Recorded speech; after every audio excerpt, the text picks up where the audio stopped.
after lunch, we'll have another witness. And Okay. he's agreed to stay through Monday anyway, so that witness will probably not finish today.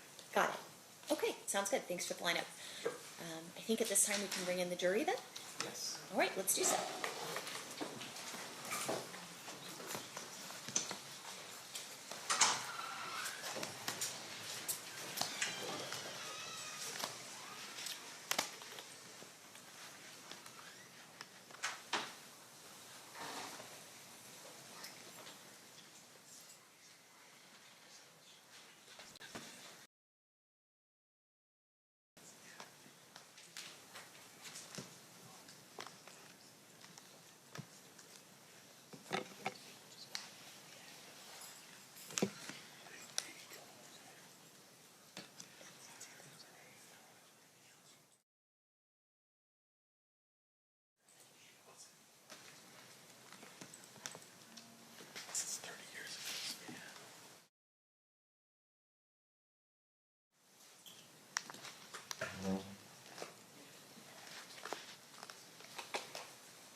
You got.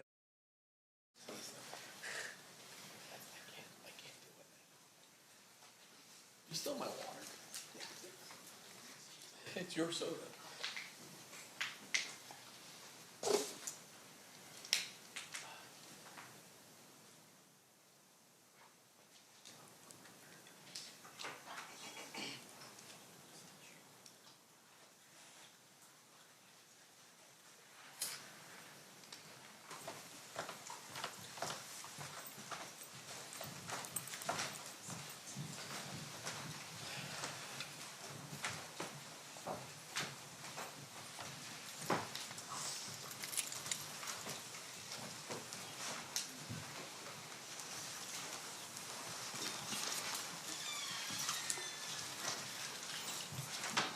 Did the parties stipulate to the presence of the jury? Yes, Your Honor. You may be seated. Good morning and welcome back, ladies and gentlemen. We are still in the state's case in chief, so I'm going to turn to the state and see who their next witness is. Yes, Your Honor. The state calls Leonard Jefferson. Okay.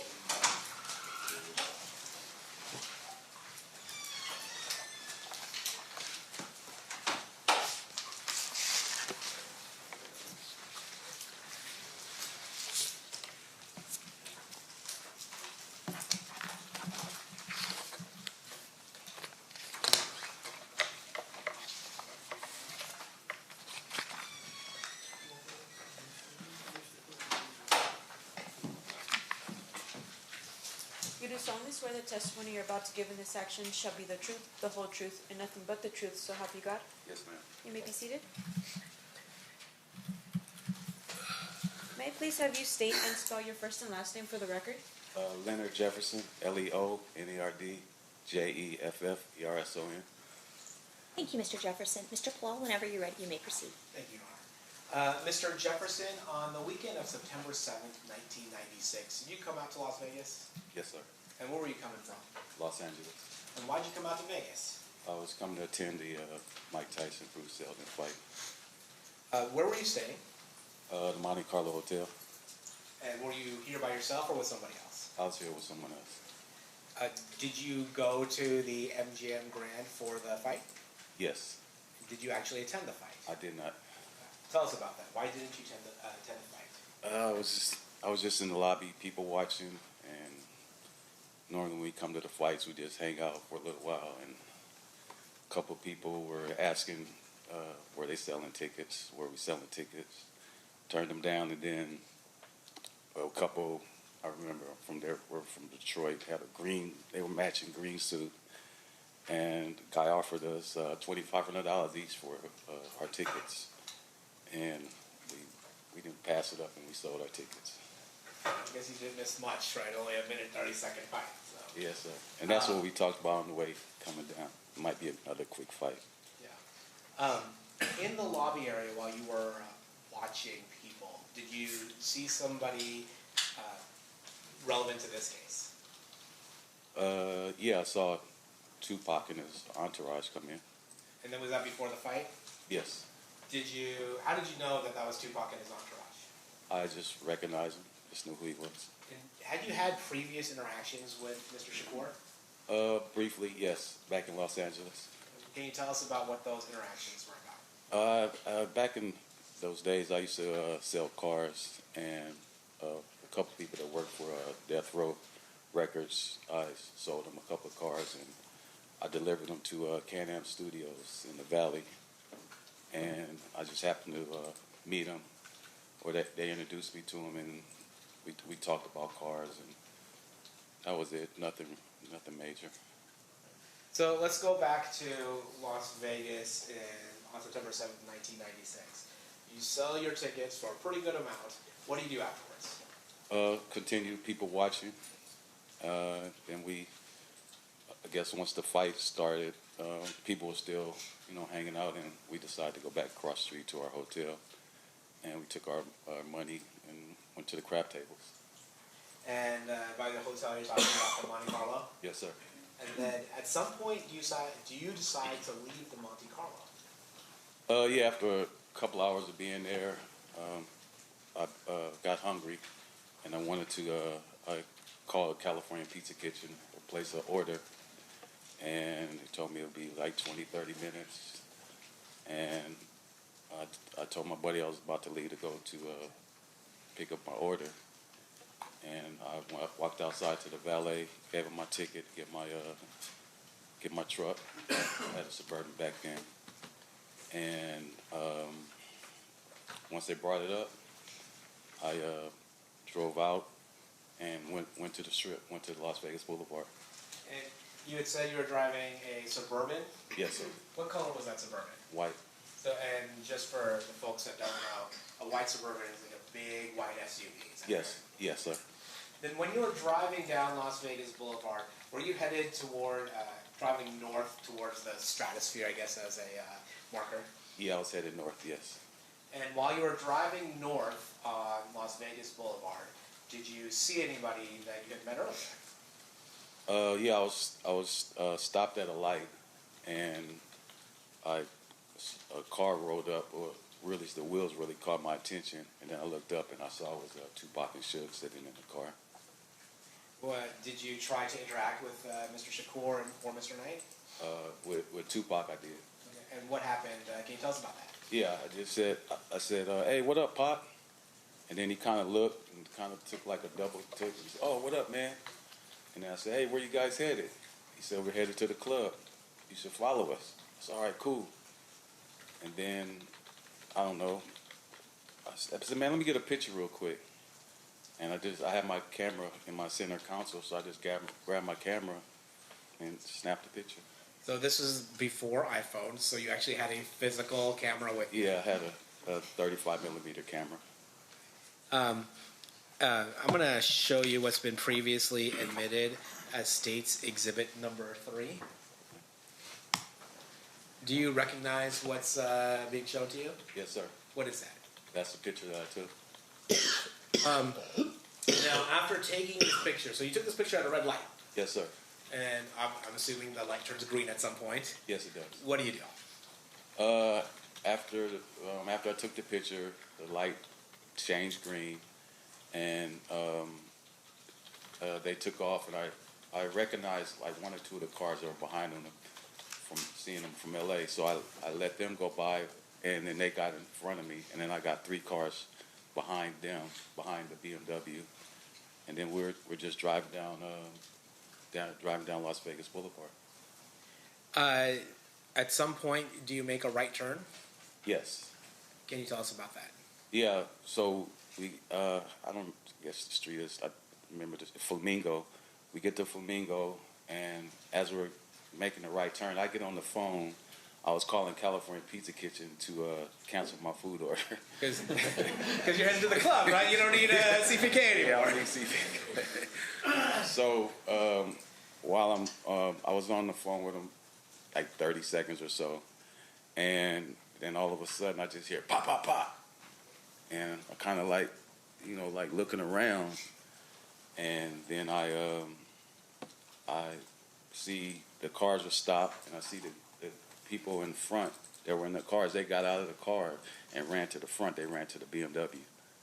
So you hear gunshots, Yes, but you don't. Do you see where the gunshots are coming from? I did not know. And do you see who's doing the shooting? I did not know. You just hear the I gunshots. just hear them. Yes. And then when you are looking up, after it looks like you were kind of ducking down a little bit. Yeah, because I didn't know where they were coming from. After you look up, you see people from the other parts of the caravan get out of their vehicles. Yes, sir. And which vehicle are they going towards? They went towards the BMW. And then what happens after the people start going towards the BMW? When they started running there, all of a sudden I see the BMW make a big wide U-turn going back towards Las Vegas Boulevard. And the BMW, I don't know that we've established this yet. The BMW, is that the car that Suge was driving that Tupac was in? Yes, sir. Okay, so Suge or Mr. Knight makes a wide U-turn. Yes. And then what happens after that? The people, they run back to their cars. And actually, one of the guys, I didn't know who he was. He tried to get in my car, and I didn't know dude. So I guess he realized he was getting in the wrong car or whatever. I guess, I don't know what it was. So I got caught up in the little situation. I made a big wide U-turn as well. Now, I made the U-turn. I catch up to, I'm behind the Lexus. It was a green Lexus. So I'm behind him, and then we see Suge make the wide left turn back onto the strip, and he went up on the curb and came back down, and then we all went through the intersection. It was traffic coming through, and we just all made it through. And then we got to, I guess, Harmon.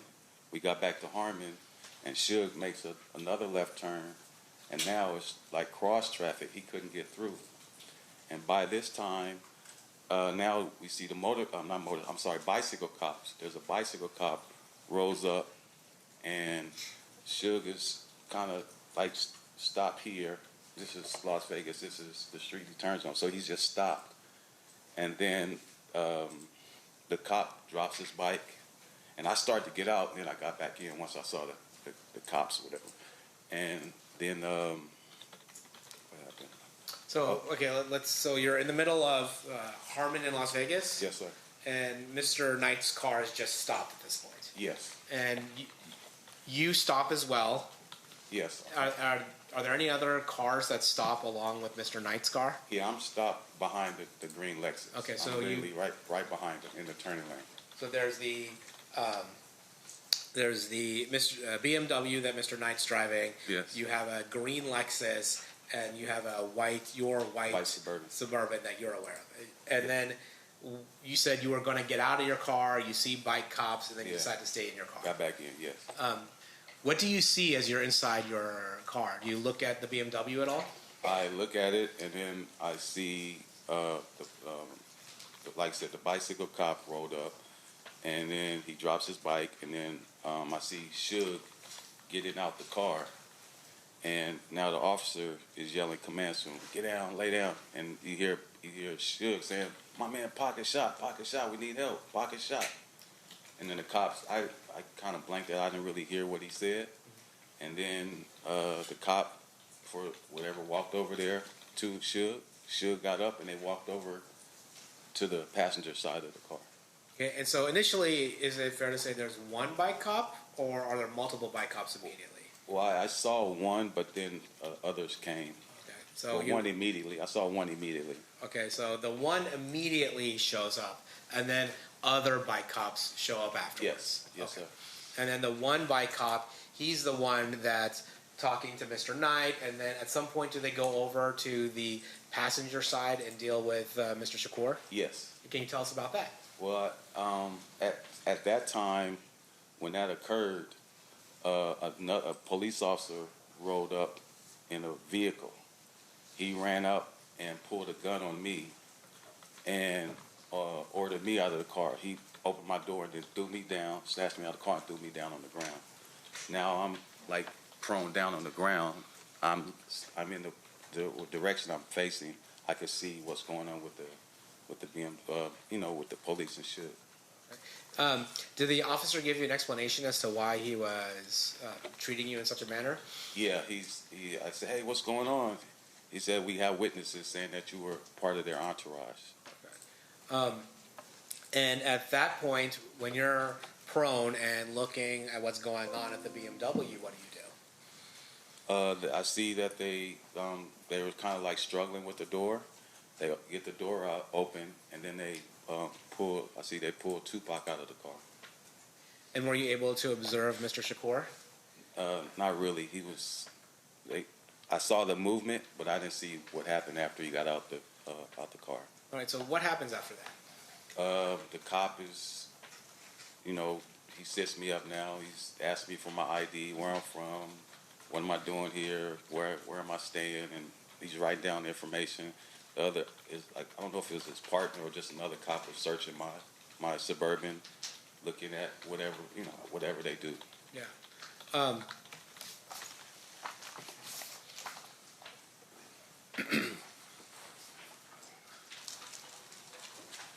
Your Honor, I'm going to approach the witness with state's proposed exhibits 149 and 150. Okay. I'm sorry, Mr. Carl.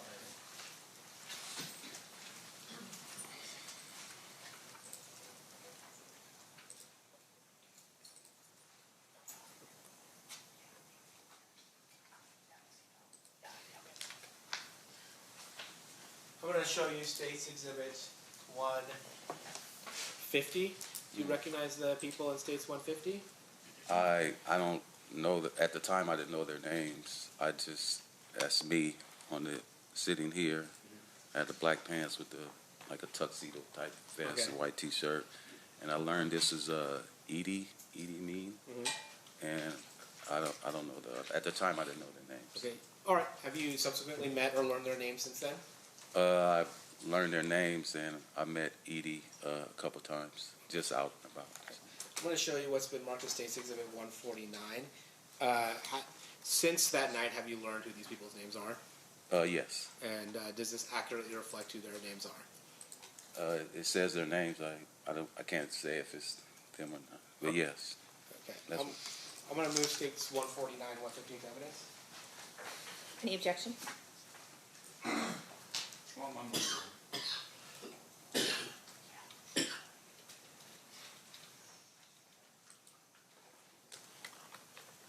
No, at this time, I'm just going to move in 149. No objection to 149. 149 will be admitted. I'm sorry, 150. He meant 150. 150. 149 will not be admitted. 150 will be admitted. Can you, can we publish 150? Yeah. All right. Mr. Jefferson, do you have the mouse in front of you right there? To your... Oh, right here? Yeah. Yeah. Okay, yeah. All right. Can you use the mouse and show us if you see yourself in this? Yeah, this is me right here. And then you said there was somebody next to you that you came to know? Yeah, I learned this was Edie Mean. Okay. Approximately when in this night is this photo taken from?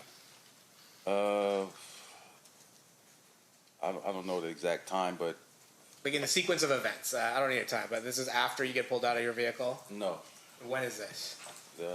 When you come back? When I come back, yes. Okay. All right, so then we'll get to that. Yes. So, at some point, are you released from the scene, told you can go? Yes. And where do you go? I go back to my hotel. And what do you do at the hotel?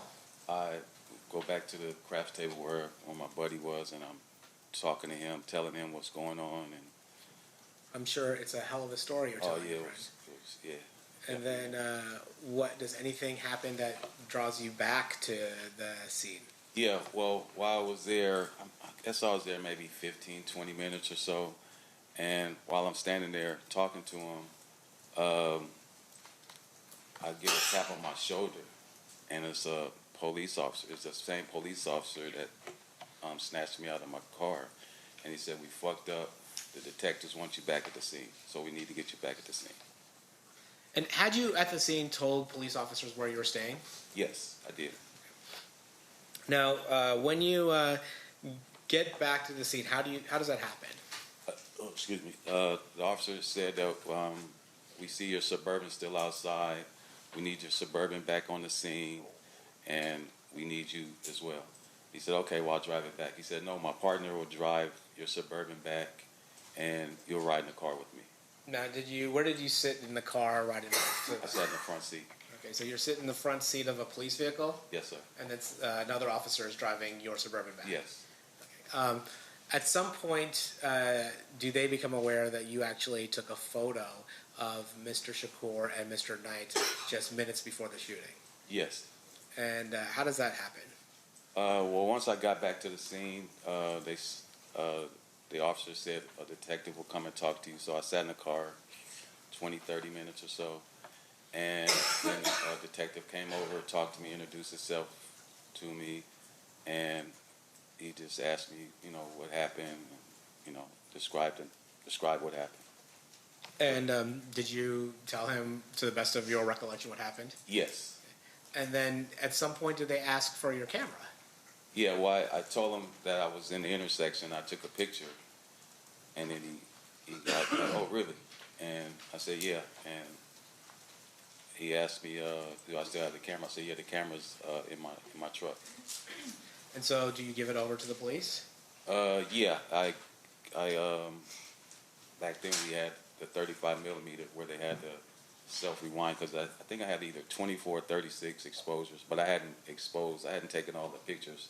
So the camera has like a self rewind where you can rewind the film. So I rewound it, and I gave them the cartridge. Okay. So back then there was a roll of film, right? Yes, sir. And then you would load the camera by stretching the film across the bottom of it. Well, it wasn't that kind. Oh, okay. You just put it in, and then it Automatically yeah, did it. Okay. yeah. And then when it was done, it would automatically rewind the film into the canister. Yeah, unless you did the self rewind, and you didn't want to do the whole 24, 36 or whatever it was. And so you did the self rewind and then handed over the film to the police. Yes. At some point, do they give you back the film? Yeah, a couple weeks later. And then do you develop that film? Yes. And it's at that point that you realize, oh, I have this photo. Yes.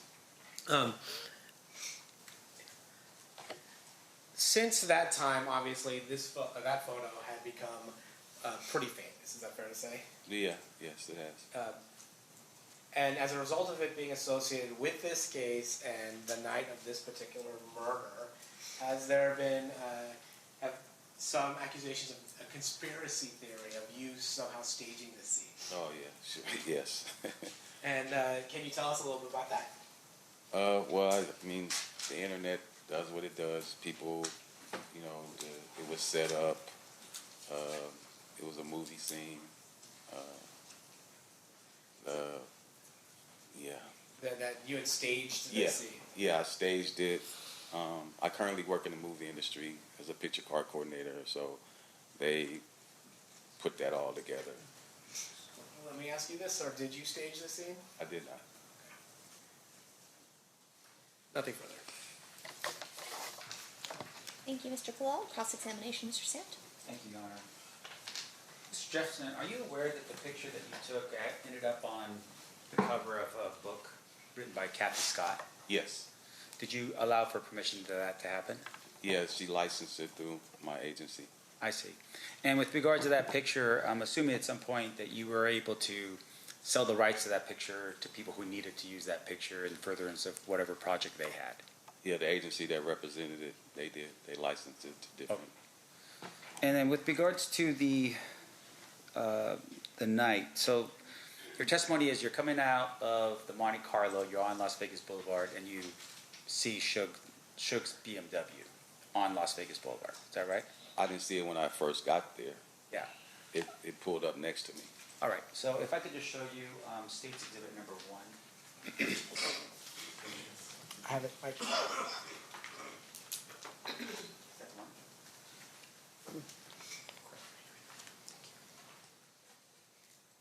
Okay, I'm going to show you what's been marked and admitted as State's Exhibit number 1 first. And I'm assuming you're not from Las Vegas. No, sir. All right. So this, you just tell me if you can recognize just from this aerial view what we're looking at here with State's Exhibit number 1. based on what it says, MGM, Carriage House, Harmon, Cobalt, Flamingo. Right. In terms of where the Monte Carlo is or was at the time when you were there, can you point out on this map where it would have been? Is this Las Vegas Boulevard right here? So This- if where you take the that cursor? Oh, you know what? That must doesn't work. Oh yeah, it's not working right now. If you could do me a So where favor. it says MGM Grand, is that the Las Vegas Boulevard? Yes, but if you could just get up, sir, just you can point to the screen above there if you want Want to me get to up. get up? Yeah, Okay. absolutely. All right, so is this Las Vegas Boulevard? Yes, sir. Well, how's Harmon over there? 'Cause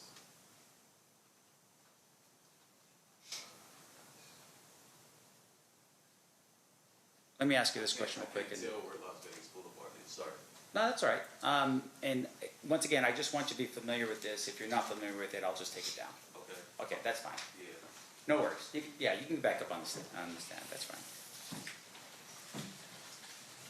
And fair to say, of course, we're talking 30 years, and you're not from here, so it would be very difficult for you to remember that kind of stuff, right? Remember what? Details about, on an aerial map where Las Vegas Boulevard is, maybe where Well, if I Tropicana, could, if I had a actual map that showed where the street is, because it said Harmon Right. on one area. If you could put it back up, that would. Sure. You want to jump back down and? No, I could do it from right now. Well, it says Harmon, so Harmon. Oh, okay, I see. So the red dot is Harmon in Las Vegas. Yes, sir. Okay, yes, that's where I took the picture at. Okay. Yes, gotcha. All right, and that's where the cars eventually ended up anyhow on the way back. Yes, Okay. Now, we see on State's Exhibit Number 1, you have this flamingo and this right here. yes, Any reason to dispute that that's flamingo? no. Okay. From what it says, Flamingo. Sure. Gotta follow what the map says, you know what I'm saying? So, let me ask you this. So, I'm gonna scroll in here real quick. You said you see them over off of Harmon, meaning Suge and Tupac over on Harmon and Las Vegas Boulevard. We were and on that's Las Vegas Boulevard. in the beginning. Yes, sir. And that's where you took the picture of Tupac and Suge. Yes, sir. And you're doing it from your Suburban. Yes, And then at some point, they're saying, "Hey, come with us to the club." And I'm assuming at that point, you tell me if I'm wrong, you didn't know where 662 was. I did not. All right, so you're just following the procession. Just following. Yes. So at some point, you Suge's in vehicle number one. There's two other vehicles behind it, and then you slip in as vehicle number, I guess, 4 in the line or 3 behind Suge. I think it was 3 cars back. Okay, behind Suge's vehicle. Yes, sir. Okay. And then you are driving down at this particular point, and you're going down Las Vegas Boulevard, heading north, as you said before. Yes. And then you make a right-hand turn on Flamingo, Yes. and then you head down. Now, I just want to be very clear. When you get to that intersection, which would be the intersection where everyone stops, it was a red light. Yeah, I didn't make it all the way to the intersection to Koval. I didn't make it all the way there Why not? because I was back and I don't know, like I said, like three cars back. So I didn't make it all the way to the intersection. The intersection. Yes. Okay. When I made the U-turn, I was in the middle of between Koval and Las Vegas. So how did you make your U-turn? You just I made a big wide U-turn. I was in the second lane. okay. We were in the second lane, and I made the U-turn into the, I guess, third lane and went back over in other direction. I see. Now, when you make that turn, you come back over. You make a left back on. You're following Suge's vehicle all the way through. Yes, sir. Are you still number 3 or number 4 in the procession? I think I was like number 2. I was Okay. behind the green Lexus. Okay. And then when you get to this intersection, that's That's Harmon. that's Harmon right there. So Yes. that's when you stop your vehicle, you get out of your vehicle at that point. Where they pulled me out the vehicle. Yeah. Oh, yeah, they pull you out of the vehicle. And fair to say, there's a lot of confusion going on that night. For who? I would imagine with police officers, they arrive on scene, they don't know what's going on or who's who, right? Oh yeah, yes. Yeah. But that night, can you describe for us the traffic when you were stopped? I mean, were there cars on the road? Were there people on the sidewalks? Anything like Yeah, that? there was traffic. It was like, I guess you would say medium traffic. And people on the streets? Yes. All right. Now, when you first arrived and you had seen Suge and Tupac, can you describe for us a little bit about, I mean, they're in the vehicle and you recognize the vehicle, right? Because you, I didn't know the vehicle, no. oh, did you see Suge and Tupac in the vehicle? That's what I saw. The wheels is what caught my attention. The wheels. And then I looked back and I saw Tupac and Suge. Okay. And were people running up to the car? No, And so when you ran up, Tupac, was he hanging out of the window? Was he sitting in his chair? he was sitting in his seat. Okay. And when you have that conversation with him, of course, you're having a conversation, and it's not like, I mean, you're not hearing people screaming out Tupac's name or anything like that. No, at that particular point. no. Now, in addition to that, you said that that when you were summoned back to the area by the police, they told you to take your vehicle and actually put it back into the area No. that it was before. No, No. they just drive over to the area in your They, suburb. yeah, the officer drove it back. I see. He didn't put it back where it was. Do you know any reason why they would have just driven your vehicle back? They did drive it back. I know, but why did they? You know. Oh, no, I don't know. Okay. I don't know. And when you were there, you had made mention that your film was taken. You had given your film over to Metro, To the detective. and when you got it back, it still was not developed. It was in strips. Ah, I see. So they had developed it. They and it was developed just- it, yes. Gotcha. So what you had was the negative, Yes, sir. and then you printed from the negative. I took it to a photo, a 1 hour photo, and they developed it. Okay. Sir, I have no further questions. Thank you. Anything further, Mr. Paul? Nope. Ladies and gentlemen of the jury, any questions for this witness? Okay, we have one.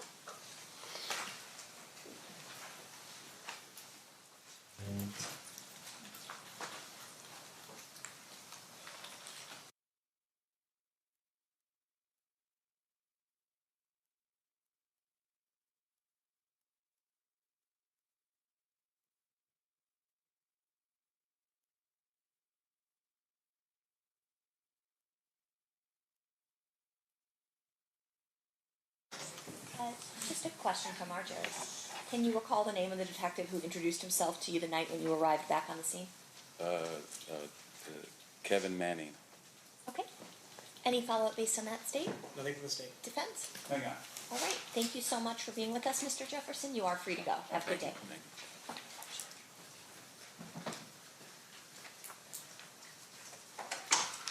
State, who's your next witness? Mario Diaz. Mario Diaz. Yes.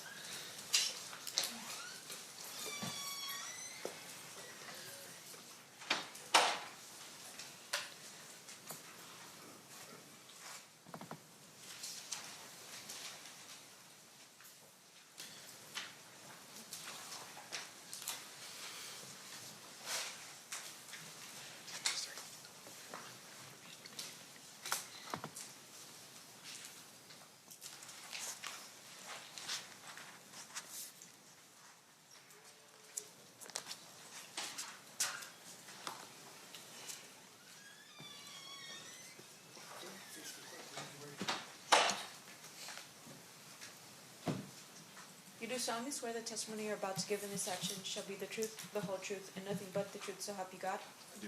You may be seated. Thank you. You may proceed, Mr. Jefferson. Sorry, may I please have you state and spell your first and last name for the record? Do you want me to stand Usually up? he's standing when he does that part. Sorry. Go ahead. Mario Diaz.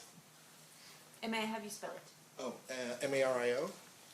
D-I-A-Z. D as in David, I-A-Z. Thank you. All right. Thank you, Mr. Diaz. Now your turn, Mr. DeJacomo. Thank you. Mr. Diaz, what do you do for a living? I'm a filmmaker. I direct documentaries, and I'm also a showrunner for documentaries and documentary series. What does a showrunner mean? I'm basically the person in charge of all of the creative. I put together essentially the series from a creative standpoint, and I also, make sure that all of the logistics of filming and editing the piece, just everything runs by me, through me.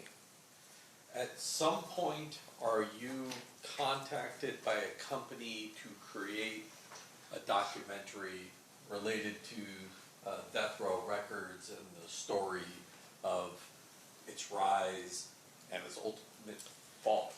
Yes. As I remember, my agent at the time called me and told me that there was an opening for a job directing a 6-part series about Death Row Records for a company called E1. Actually, technically, it was for Creature Films, which is a subsidiary of E1. And so I went and interviewed for it, I think a couple of times, and I got it. Prior to you becoming involved in, well, you got the job, so prior to you getting the job, had E1 contracted with anyone to assist in that documentary? Yes. Before I came on, there were 2 consultants that were hired. Greg Kading, who was a former LAPD detective, and Mike Dorsey, who is also a documentarian, who has been following this case for a while. The defendant was also on board, I was told, and so was Suge Knight. They had agreed to participate. Had agreed to participate, and you kind of motioned in this direction. Do you know the defendant, Duane Davis? Yes. And you recognize him here in court? Yes. Can you, I don't make you go through all this, is it this gentleman right here? Yes. Does the record reflect the identification of the defendant, Judge? Yes. Well, let me ask you this. Once you actually took over the job, did you learn whether or not the defendant was being compensated for his role in participating in this documentary? I was made aware that he was being paid, yes. And ultimately, at the end of the day, who's the person who finally provided him the money?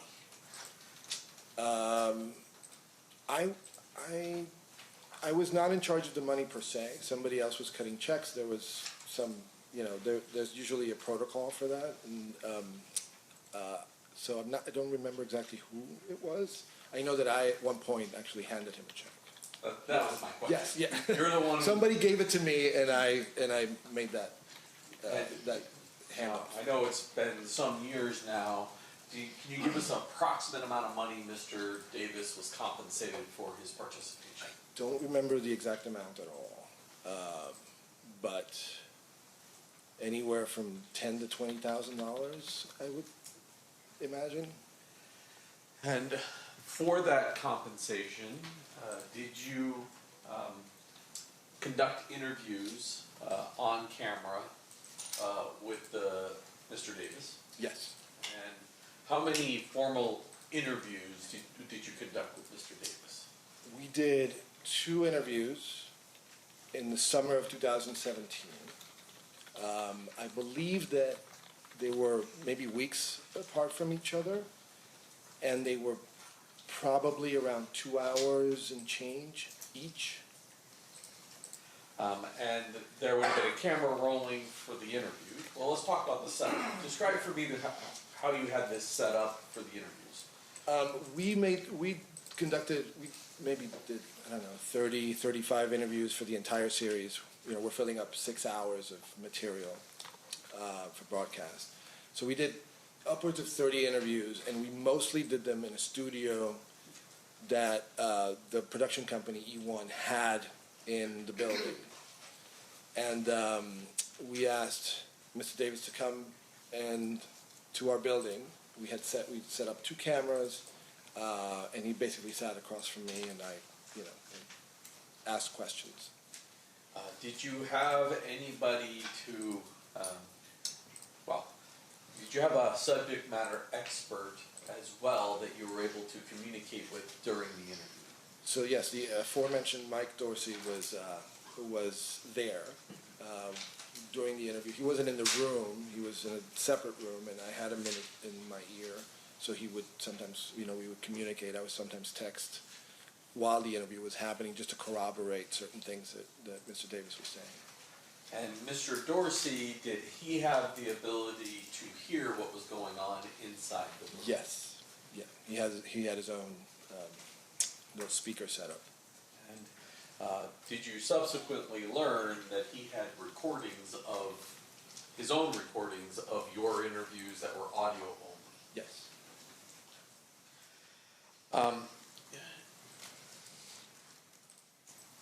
at some point, you wind up making this documentary.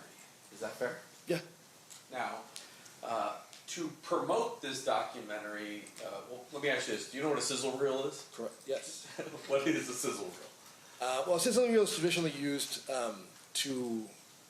we put together like a little trailer of sorts with existing materials about whatever the subject matter is. And that sizzle reel is used to entice buyers to essentially pay for the production of the series or whatever it may be, documentary, one-off. So in this case, there was a sizzle reel made. And that sizzle reel, did that sizzle reel get made prior to your involvement? I believe so, yes. And you, obviously, once you became involved, did you wind up using some of that sizzle reel to kind of promote each episode of the Death Row? I don't remember that we did that. It was only used for it was used by the producers to drum up interest in the series. Last night, did you meet with me? I did. And did you watch the sizzle reel with Yes. me? Judge, I have the sizzle reel marked as State Proposed Exhibit 120. I would offer it at this point. Any objection, Mr. Swift? No objection. It'll be admitted. We can switch it on to me.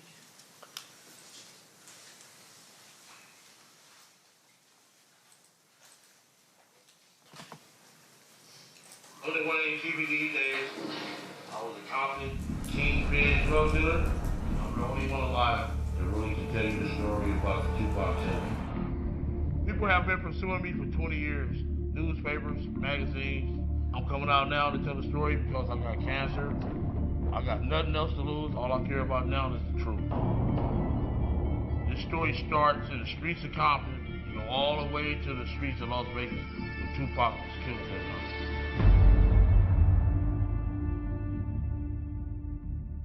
All the people that was in Vegas that weekend, it's like a curse. Everybody is dead or got life in prison. It was a crazy night, and I was a witness to everything that happened. And it will surprise you, the truth I got to tell you.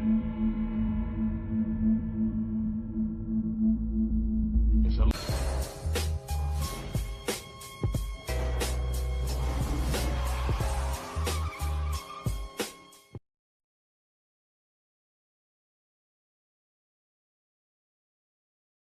episodes of Death Row Chronicles did you, who named it Death Row Chronicles? I think I did. Okay. So the documentary you wound up creating was Death Row Chronicles. Yes. And did it air on a station? Yeah, it was on BET. And BET is a network. Yes. Black Entertainment Television. And how many episodes ran? We did 6 episodes, roughly an hour each. And prior to episode 5, is there any audio or video that was produced or shown to the public of Mr. Davis? I think he's in it very briefly in a little promo that we show at the very beginning of the series, perhaps. I don't remember exactly. And he was also there to talk a little bit about Suge. They grew up together. Do you, when you get to episode 5, is that the point where you're about to tell, I guess episode 6, is that when you tell the story of? Right, so the series really looks at the entirety of Death Row Records' history, from the very beginning with Suge Knight. We introduced, different characters, Dr. Dre, Snoop Dogg, et cetera. And then when we get to episode 5, we really delve into, well, a little bit in episode 5, but mostly in episode 6, we really delve into the investigation. We wanted to update the public as to where the investigation had been up to that point. And within those episode 5 and episode 6, is Mr. Davis seen, or some of his interviews with you released to the public? Yes. In addition to the fact that Mr. Davis is on there, did you have access to the 2008 proffer recording? I did. And so when you produced episode, in particular 6, are there times when Mr. Davis is on the screen and other times when you're using the proffer to tell the story? Yes. Yeah, we alternated between the interview that I conducted with him and the audio from the proffer that he did in 2008. Judge, I have marked as State's Proposed Exhibit number 123 just the clips that involve Mr. Davis, either face or voice, from episodes 5 and episode 6. Okay. I'd offer those at this time. Any objection? Maybe a question. You may.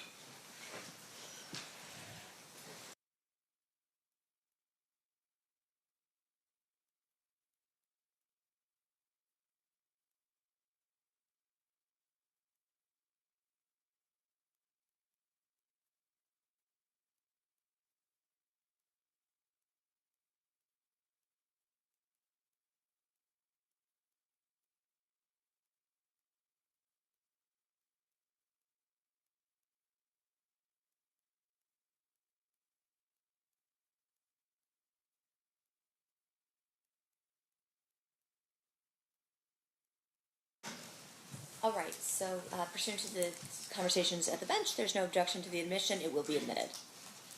So I'm just going to go through these with you. And start in episode 105. And you can see that generally at the bottom there's a timestamp there of when in the recording. Maybe I should back up. This was released when? 2018. Yes. And shortly thereafter, are you contacted by the Las Vegas Metropolitan Police Department asking for the raw footage? Yes. At that point, were you able to provide the raw footage? No. Did you become aware that that the Las Vegas Metropolitan Police Department was only provided what was publicly released in 2018 Objection, on Your Honor. BET? What's your response? I'll ask it a different way. Okay. What was the only thing BET was willing to give us? What was aired publicly. And so now I want to go through episode 5 and episode 6 with you. So the first one. Did you hear someone say words to the effect of, "Hey man, let's get out of here"? Nope. I seen him pulling people off of me. That's all I seen. Orlando testified on Shook's behalf. Why'd he do that? He paid it off. Paid us off. He gave up $60,000 to say that he didn't do nothing. But it didn't work because the next day the judge said, "I can see him kicking you in the head right fucking now."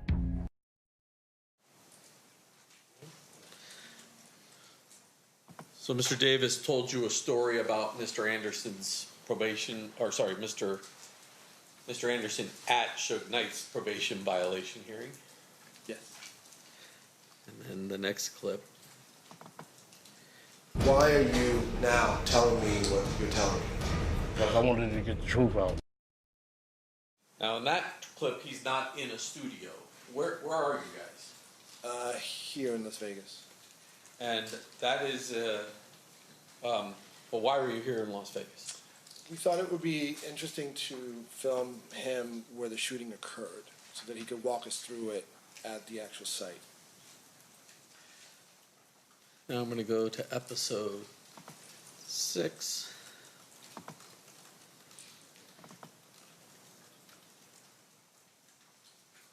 And I'm just going to go with these each in order.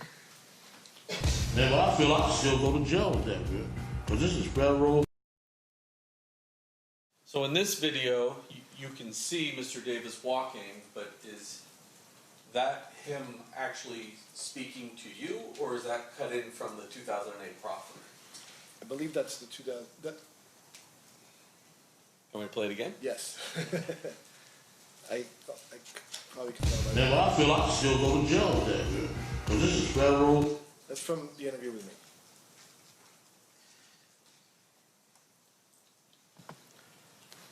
When you say the interview with you, the sound is not the same as when he's walking down the street. Correct. I guess you should ask that question. Yes, correct. So he's there.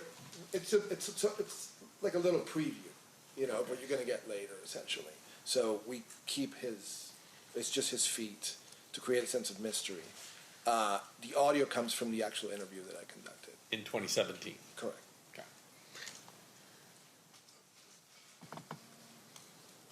And the last living eyewitness to Tupac's murder is telling his story.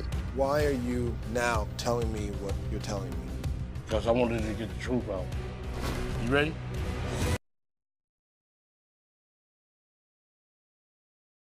That's clearly in the studio, both with the two different backgrounds. Yep. Is it the same studio? Yeah. Is it the same interview? Yeah.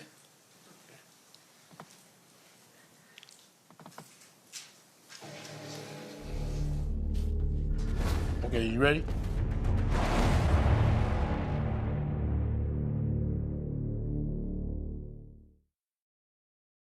I can tell you why we did that technically, but it'll bore you. The two different backgrounds? Yeah. The very next one. Okay, you ready? I am. Okay. Well, they've been sweating me for the last 20-some years, ever since that day that shit happened. Every other month, they was up there saying, this is a rapper killer, you know what I'm saying? I just been targeted. Just been on my ass ever since. Don't nobody trust me. Why don't they trust you? Because they think you snitched? Yeah. Obviously, that's all studio. Yes, correct. Okay, you ready? I am. Okay. Well, they've been sweating me for the last 20-some years, ever since that day that shit happened. Every other month, they was up there saying, this is a rapper killer, you know what I'm saying? I just been targeted. Just been on my ass ever since. Don't nobody trust me. Why don't they trust you? Because they think you snitched? Yeah.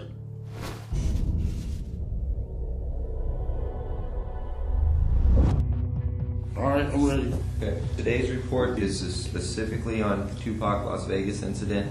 All right. Man, well, I feel I can still go to jail with that, man. Because this is federal. What is said right here cannot be used against you. So in this clip, it's sort of the last clip, but now you've led into and cut some of the proffering. Correct. Yes. This is where we first introduce it.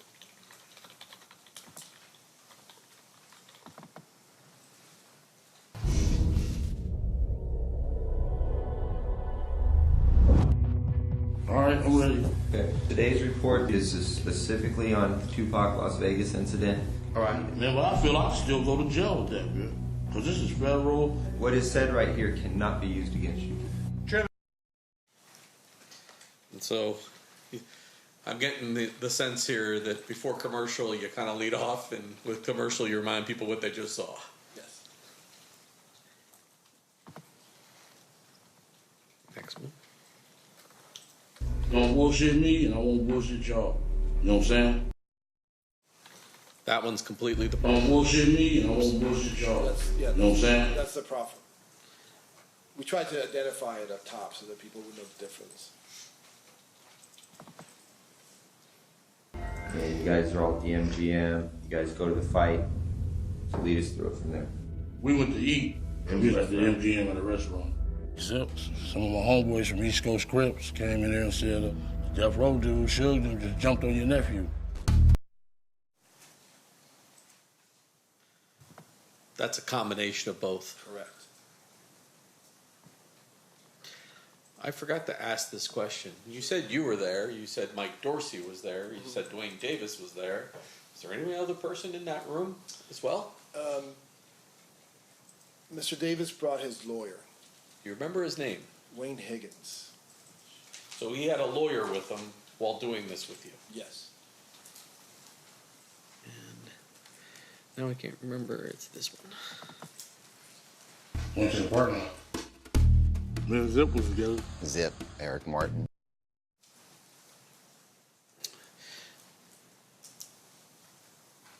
For the most part, although I think you hear Greg Kading's voice, is that right? Yeah, a little bit, yeah. That's Mr. Davis himself in the interview. When they asked, do we need some help? I got some gym to do. We're like, yeah, okay, cool. All right. Where does he get the gun from in the car? A little secret compartment. Was it a Glock? Zip pulls out. That flashed up on Greg Kading's face, and do you recognize the person that's depicted in the photograph now here in front of you? Eric Martin. Eric Martin. It says AKA Equan Williams. People refer to him in this case as Zip or Von Zip. Yep.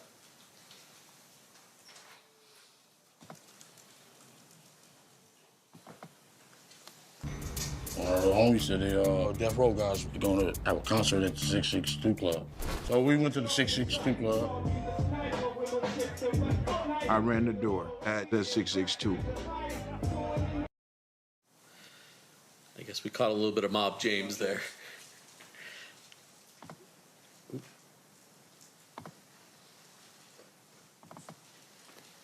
Tupac and Shook, they didn't ever show up. So we left. That's in studio. Yes. Stopped and got some liquor. We was gonna party and shit. Got our little drinks. Meanwhile, Tupac and Suge are driving. Also in studio.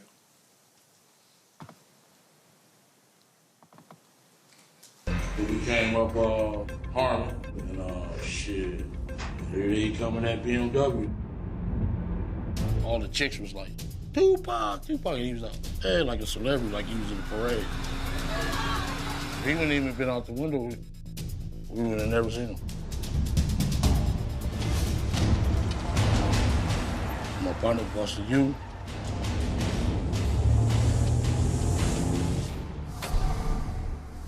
When we pulled up, I was in the front seat. Happened to see my friend, Chuck.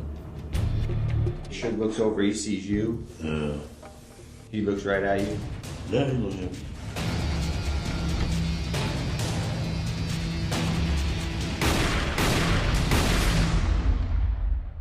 You said the shots came from the back. Big Dre, Orlando. Who shot Tupac? They keep it for the code of the streets. It just came from the back seat, bro. That's a mixture of both. It's a combination, yeah. I mean, honestly, what's your concern revealing who shot Tupac? What's my concern? Yeah. I don't have no concern. I just won't be saying I'm no fucking rat. Studio interview. Yeah, Dre was like, no. And Lane's like, you. Obviously the proffer. Yes. I think we only get a few more left down here. Went in the back, it's a hotel called the Carriage House. Got up out of the car. I think that's the studio interview. Yeah, you have some graphics going on, but that's him in the studio speaking. Correct. They pulled up in the ambulance while we was standing right there. That shit was funny as a motherfucker. That's the proffer. And then the last one. And his impression is that this guy had it coming. I'm here, Cobalt, Flamingo, and this was the spot that changed my life forever. September the 7th, 1996, the night of the Mike Tyson fight, Tupac jumped on my nephew. The shit went down.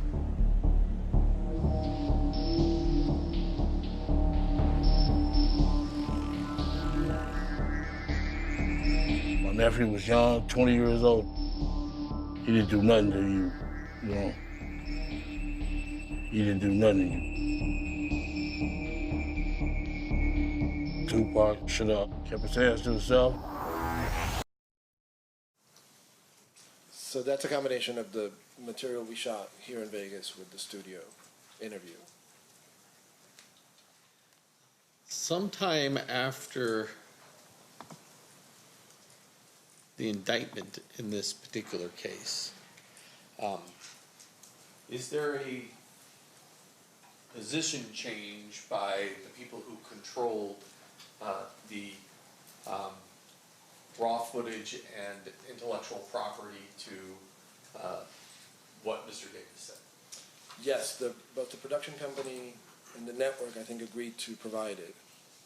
And were you at all involved in the reasons why they decided to provide it? I think I lobbied a little bit, but Mike Dorsey lobbied a lot stronger to get it released. Was there any particular position that Mr. Davis was taken that caused you, Mike Dorsey, as well as the company to change their minds? Yeah, I mean, in general, we heard that he said that this was just for show, that he was getting paid, this was Hollywood, this was all just, show business. The term scripted came up as well. Was your show scripted at all? No, and I I pride myself in making sure that my work meets the strictest journalistic standards.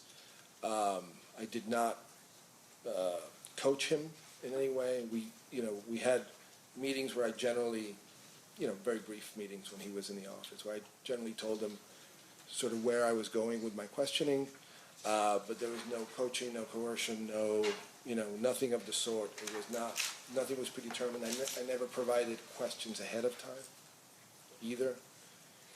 And once you became involved, obviously there are other people you guys wind up interviewing that aren't Shug or Mr. Davis or Mr. Kading or Mr. Dorsey. Sure. And any of those people, were they compensated for their participation? They were not. So once you came on board, everybody else was uncompensated. Correct. Did there come a point in time where you were able to provide a transcript of the actual tapes that were the videotapes of your interviews of Mr. Davis? Yes. I was contacted by Detective Mogg, and is that his last name? Mogg, yes. Suddenly had a... and we talked for a bit, and he took a statement, and I then provided the transcripts to him of both of the sit-down interviews.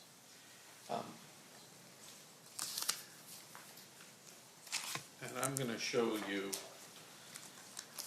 something just for identification purposes, but I'm going to show you State's Proposed Exhibit number 113 and 114. Do you recognize at least the first page of those particular transcripts? Yes. And those look like the way your transcripts were provided to Sure. us. Yeah. During the course of this, were you able ever to get, or was E1 Entertainment ever able to get us the tapes themselves, the raw footage? They did not, and I wasn't really privy to that process, but I think that they could not find them. It was what I was told, or maybe they didn't try hard enough to find them. Not sure. Were you aware that Mr. Dorsey was able to give us the audio Yes. copies that he had? Yes. And were you aware that there are small sections of the tape that are on the transcripts that aren't on his audio, but he also has things on his audio that weren't captured because the camera wasn't running? Correct. Yeah. When we would break for a break or something, or for lunch, he would continue recording.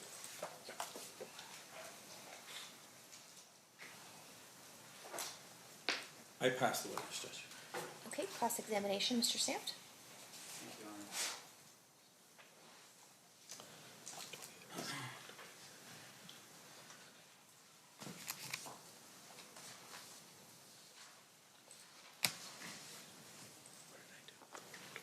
Mr. Diaz, good morning. Good morning. Have you ever testified in a criminal case before? First time. Congratulations. I would imagine it's a little bit of an experience for you. Let me ask you these questions real quick. So in terms of what you do for work, you are a producer or a director? I'm a showrunner is the technical term. I basically run the entire production. Right. And obviously when we say production, it's something that would be considered maybe geared towards entertainment value, right? Yes. Now, in your career as, and is it considered Hollywood what you do? Not necessarily. No. Okay. Yeah. But in terms of what you do, for instance, have you ever had to take a deposition before? No. All right. And in terms of what we're looking at here on this particular night, you were the director and the producer of this particular project? Yeah. Okay. And you were working for, not Entertainment One, but for another company that was a subsidiary of Entertainment One? Creature Films. Okay, Creature Films. Now, your testimony to us is that, hey, I'm just there. Duane Davis shows up for the interview. Is that right? Yes. Who reached out to him from your company to do the interview? I'm not quite sure who did the initial reach out. Just want to make sure I'm clear here. In terms of your work was just only to ask the questions and sort of verify the information that you had prior to the interview with Mr. Davis? Yeah, I mean, generally speaking, yes. I was there to ask the questions, make sure I got the material in order to build the series. Right. And with what you were doing, though, obviously there would have been a team of people with you, right? Yes. Now, the series itself, there's an individual that's named in your series by the name of Greg Cady. Yes. Who was he? Well, I mentioned him earlier. He's a Los Angeles police detective, and he was a consultant on the project. Right, so his name's actually... A paid consultant. I'm sorry? A paid consultant. Right, so his name was one of the credits that was in when you do your credits. Yeah, part. at the end, yes, sir. Now, in addition to that, you had mentioned a man by the name of Mike Dorsey. Correct. And Mike Dorsey was also somebody who was what exactly? A consultant. He was a consultant? Yes. And as far as you know, the two of them, Mike Dorsey and Greg Cady, helped to write a book. Yes. And what was the name of the book? Murder Rap. All right. Did you read that book? I did.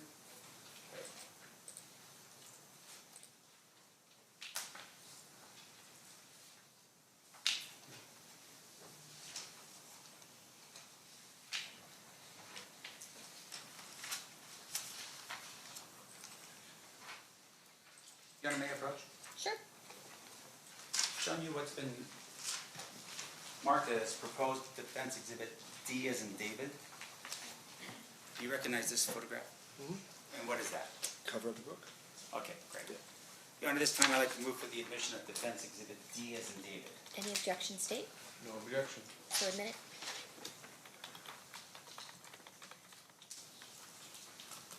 May you publish for the jury? You may.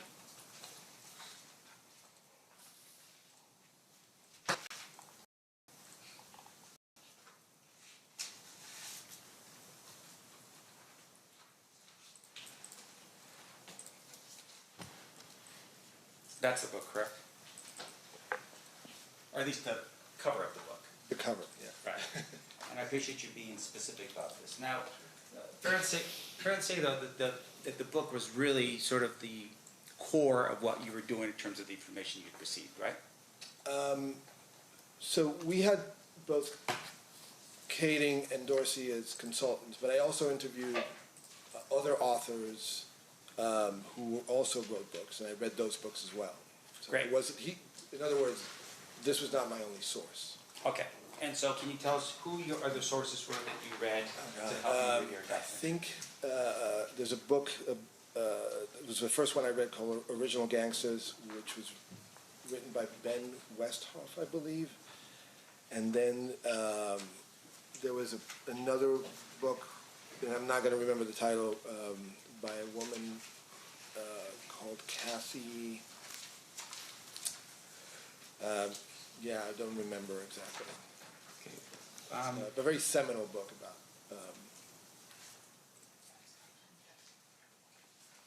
You gonna make West Coast rap and gangster blues. Yeah, you can move freely. I'm showing you what's been marked as proposed defense exhibit E is an Edward. Do you recognize that photograph? Kathy, yes. Okay. Yes. Is that a picture of the cover of the book by Kathy Scott you just referred to? It looks like it. I don't remember what the cover looks like, but Sure. yes. Seems accurate enough. Okay. Your Honor, I'd like to move for the admission of defense exhibit E and Edward. Any objection, state? What was that? No objection. Okay, so admitted. Sorry, I just didn't hear.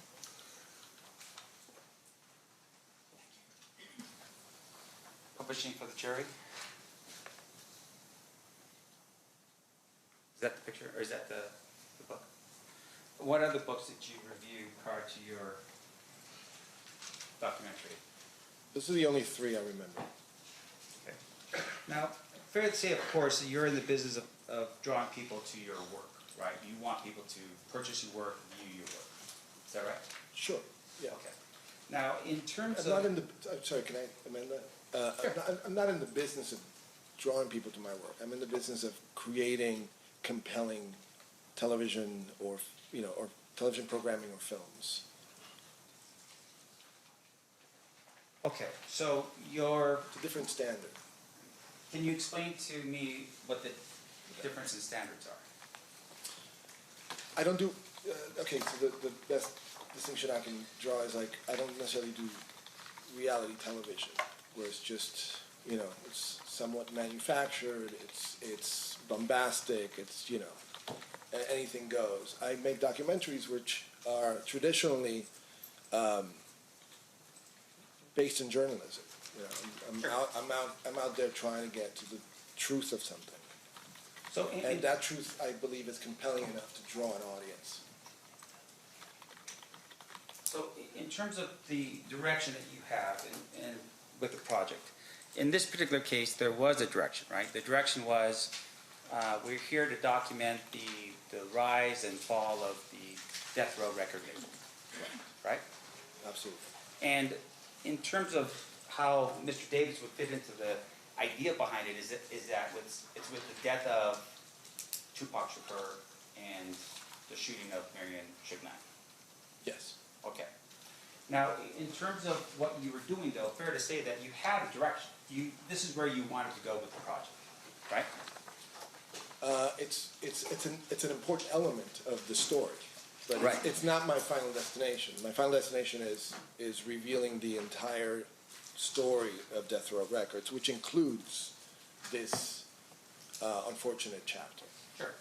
And you want to be accurate about what you're presenting in your presentation. Yeah, to the best of my ability. Right. And so in this case, you turn to Greg Kading and this other person, I'm sorry, what was his name again? Mike Dorsey. Mike Dorsey, for their verification of what was accurate and what was not, right? Yes.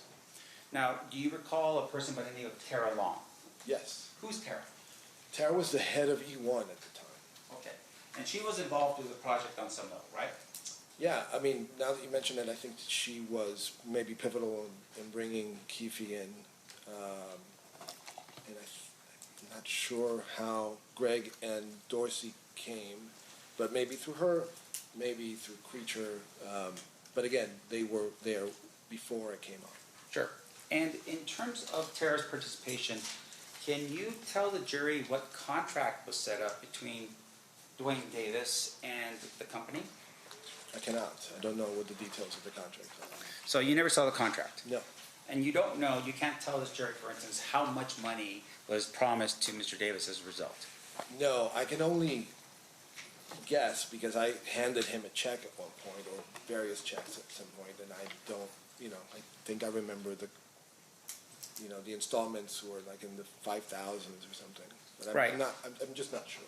And so, and you had represented to the jury before on the state's direct that you believe there was one check, but now you're thinking, okay, it may have been installments of checks, multiple checks, right? It could be, yes. And the person that would have the most information about something like this would be Tara Long, right? Yes. Okay. Now, in addition to that, the terms of the agreement was that he was going to come in, give his interview, and then leave, right? I'm not sure what was agreed upon. Now, you did how many interviews with him? 2. Why? 2 and the one in Vegas. Right, but the 2 that were in studio, why did you do 2? As I recall, he came in to do 1, and he was not dressed for the interview appropriately. I think he came in shorts and a T-shirt or something like that. And I thought that he was going to back out, so I asked him to sit down so that we can go through some of the questions. And so we did. And then he ultimately decided to leave, and then chose to come back in a suit and tie. And that's actually the interview that you see the most. I see. So what he came back in is what was basically requested of him to do, is to dress a little bit better than what he dressed that day? Yeah, although I think that was his idea to dress better. Now, in terms of the first interview, do you have a recording of that? I don't have a recording, I have a transcript.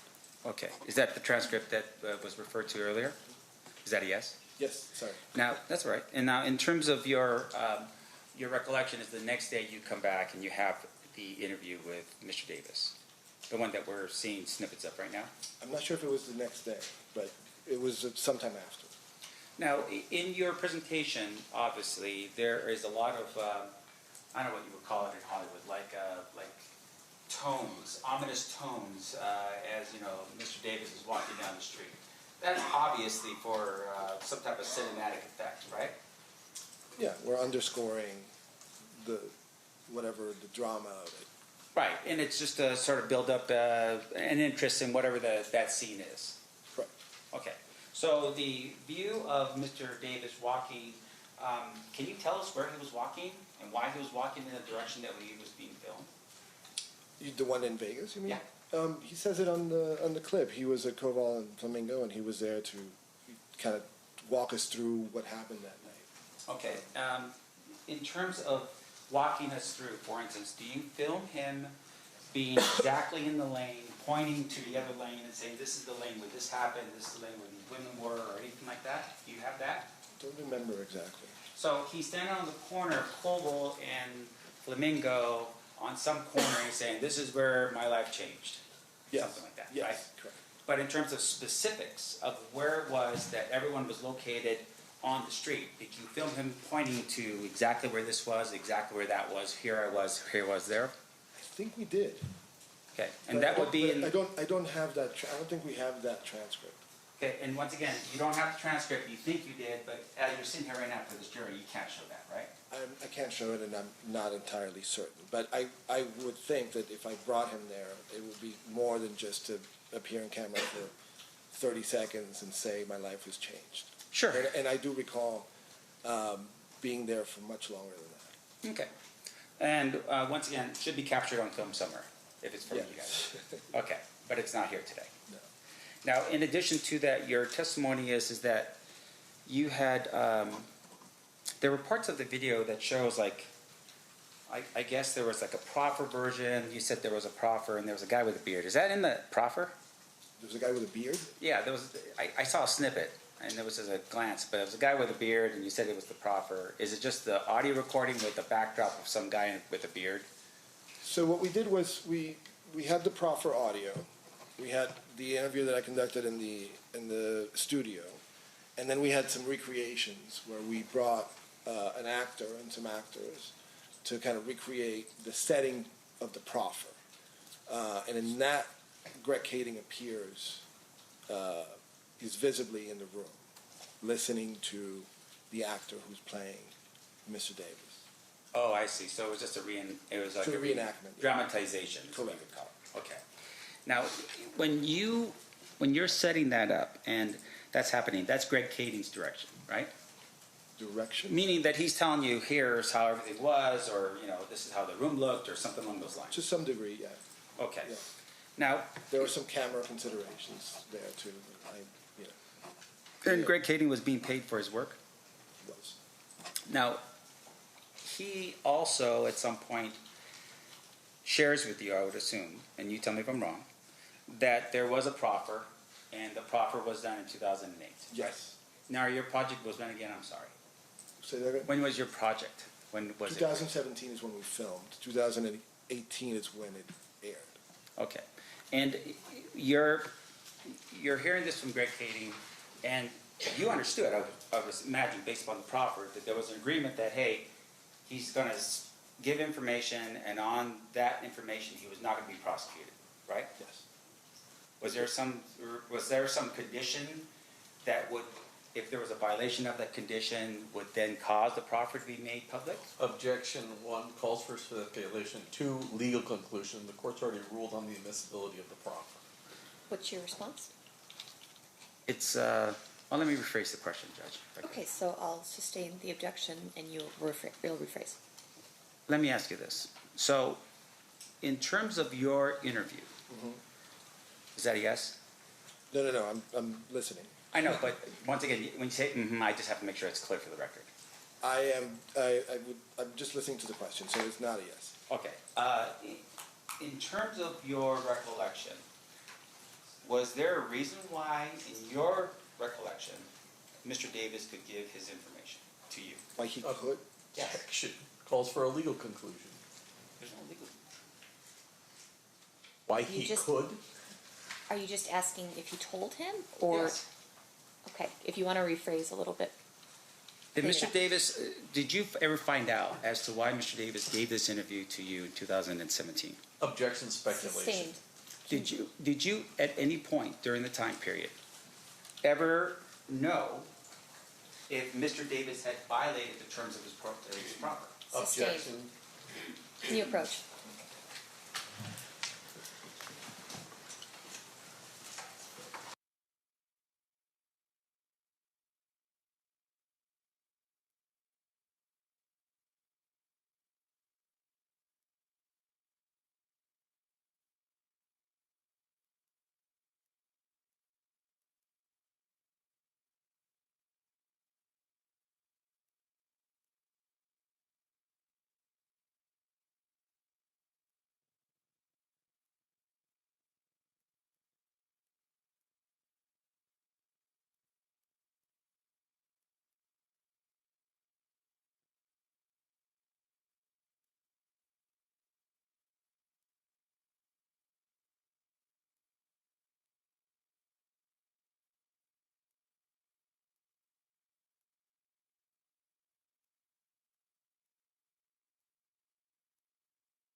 So when you set up, or at least was the director or the producer of the project, at that particular point, all you know is that Mr. Davis is in front of you to give an interview.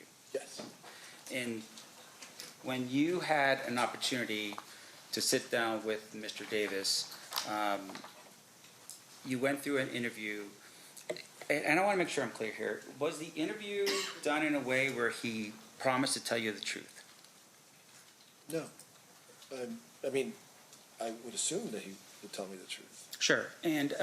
But once again, though, it's not like you're sitting here right now where you swore to tell the truth that you're under oath. Correct. And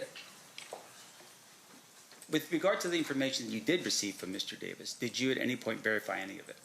Yes, of course. I mean, that's partly why I had Mike Dorsey in another room. Sure. So it would be Mike Dorsey and or Greg Kading confirming the information that you are getting from Mr. Davis. Correct. Now, in the event, though, that you believe that Mr. Davis was not giving you the information that was consistent with Mr. Kading or Mr. Dorsey's interpretation, what would have to happen at that particular point? Well, I mean, I also conducted 30-plus interviews, so some of those other interviews in the show would corroborate what he said or not. But once again, I'm asking you specifically about Mr. Davis. No, I'm saying, I'm talking about Mr. Davis's interview. Sure. He provided some details in that interview that I, not only did I corroborate those with Mr. Dorsey or Kading, but, I interviewed people like Mob James, I interviewed other people who, could corroborate certain aspects of his story as well. Okay, so Mob James, you relied on his credibility, what you learned from him in order to determine that guy's credibility, Mr. No, Davis? I'm just saying there's just a big picture. I can't specifically say, oh, this little aspect of it was corroborated by Mob James. I'm just bringing him up as an example. Sure. There are many other people that I interviewed as well. And once again, I want to make sure, including the two authors of the books that I cited earlier. right, and that would have been Keffe Scott, yeah, and then also Ben Westhoff, I think his name is. okay. And what you're telling us is that their books corroborated what parts, what details of his representations? It's too general a question to answer right now from memory. Well, is there any other way for you to remember it? I mean, did you write anything down in preparation for your testimony here today? No, but I did prepare for the interview based on what I had read. Now, in once again, so your recollection is you used Keffe Scott's book and you used the other book as a way for you to determine whether or not Mr. Davis was accurate in what he said? No, just the circumstances of the murder, like who the players were, et cetera, et cetera. Yeah. And fair to say, I mean, again, I'm speaking very generally. Fine, but in terms of the books themselves, were they books in which only you can get a hold of, or were these books accessible by the public? They're accessible. You purchased these books. Of course. And in terms of the information that you had before you, was readily available information either through Greg Kading's book, or in terms of Keffe Scott's book, or this other person's book? Could you repeat the question? The information that you were comparing was information that was readily available in Greg Kading's book, Keffe Scott's book, or this other book you had mentioned before, Ben something, Original Gangsters, the name of the book. Is that yes? Yes. Now, after the series had been put together, did you at any point ever ask Mr. Davis to come back and just double check the series before you published it? No. It's not common practice. Sure. It's not common practice, meaning you are the one at the end to determine in which direction you want the presentation to go, yes. Right? And that's, I would imagine, some type of artistic license given to you and your people. Sure, yeah. The subject of the interview agrees to the interview with those conditions generally. Right. And there's a release form that person signs.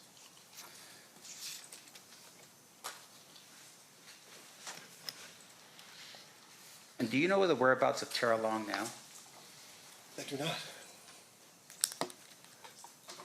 Do you know if she's still working in the industry? Not sure.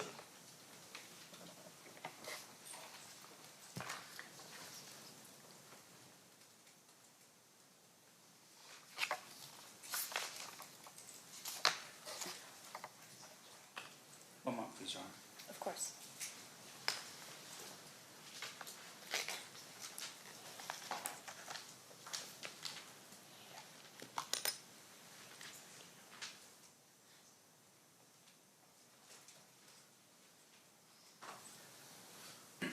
Just one final clarification. In the beginning, we talked a little bit about this. I was trying to write it down. Blaze, that very first snippet that we had, it was like Sizzle reel. Sizzle reel. Okay. Did you conduct, was that your sizzle reel? No. I mean, it was for the same project, but it preceded me. Right. In terms of that sizzle reel, do you know how it was created? I don't know the circumstances. I know he was brought, that's the studio we shot in, so I'm familiar with where it took place, but I don't know who did it, when it was done, or anything like that. And so in terms, I was just going to add really quickly that the clip that was shown is sort of a composite between the sizzle reel and then like a promo that BET actually did for the show. So somebody put that together, unbeknownst to me, or away from my control. Okay. And so, but you don't know who that was? And is that a no? No. Yeah, I do not. And with the way it was filmed and the reels and so forth, you don't have access to those reels at all, either? Of that sizzle reel? Yes. In particular, no, I do not.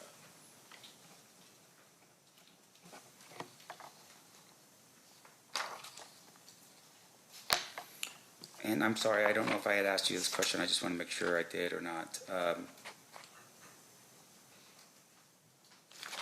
The actual contract itself, did you ever see it for yourself? I did not. And is it something that you would have signed as the producer or what do they call that? Producer or? Showrunner? Yes. Is that something that I would have done? Yes. In some cases I have. But in this case, you did not? No. It just, these were the terms that, sort of came with the job. Right. Was there any residuals here given to Mr. Davis as a result of his interview? Residuals? Meaning that, did he get any type of like percentages if Not that I know documentary of, and involved? that's unlikely for this type of show or project. Can you tell us how much money was made from the creation of this particular project? No idea. I'm just a conduit. I make the show, I get paid for my part, and then it gets delivered, and then whatever happens with it, just let it go. Do you get a percentage of whatever is made in the future on the project? Not. Very rarely I get residuals through my union. I belong to the Directors Guild of America. So sometimes there's I haven't gotten a check for more than $200 for residuals. So in this project, you were just paid for your work and no further compensation at all? Not in the documentary world. It's not something that happens very frequently. I see. And can you tell us the difference between, like, say, for instance, a documentary on Shark Week versus one that you do? I mean, those are very different things. I mean, they're both documentaries. I don't work with animals, no.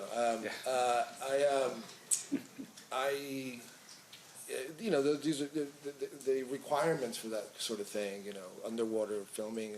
There's just it's like apples and oranges. If you want to draw a distinction between reality TV and what I do, I think I can be more helpful with that. Yeah, meaning, so there's reality TV, meaning you're filming a shark doing shark things, versus what you do, which is more interpretive. It's not. I want to be careful about how I answer this. Sure. When you're just in nature looking at an animal, there's interpretation too. By the way, there's music added to it. There's other components that would fall into the category of artistic, artistic input. I would say the same is true of documentaries like this, but they're rooted in wanting to present something that's real and accurate, and that's the school I came from. But once again, that's an intention. Is that always the case? Sometimes it isn't. Yeah. It's certainly my intention. Thank you. I have no further questions. Thank you. Any redirect, Mr. Paul or Mr. Well, it was you, Mr. Joe. Thank you, Judge. No, thank you. Thank you, Mr. Diaz. Ladies and gentlemen, hang on one second. Ladies and gentlemen of the jury, any questions for this witness? Okay, we have a couple.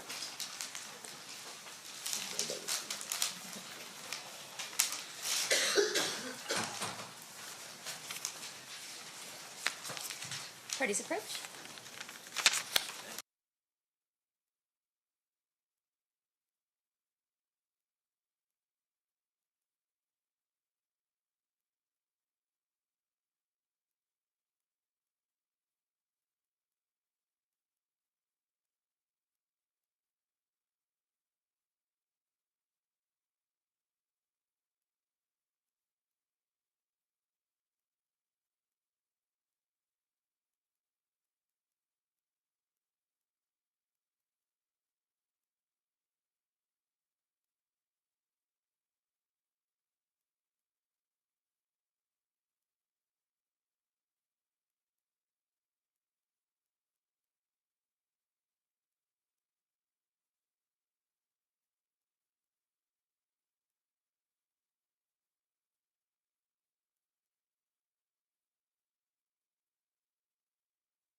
Okay, couple questions from our jurors, if you can answer.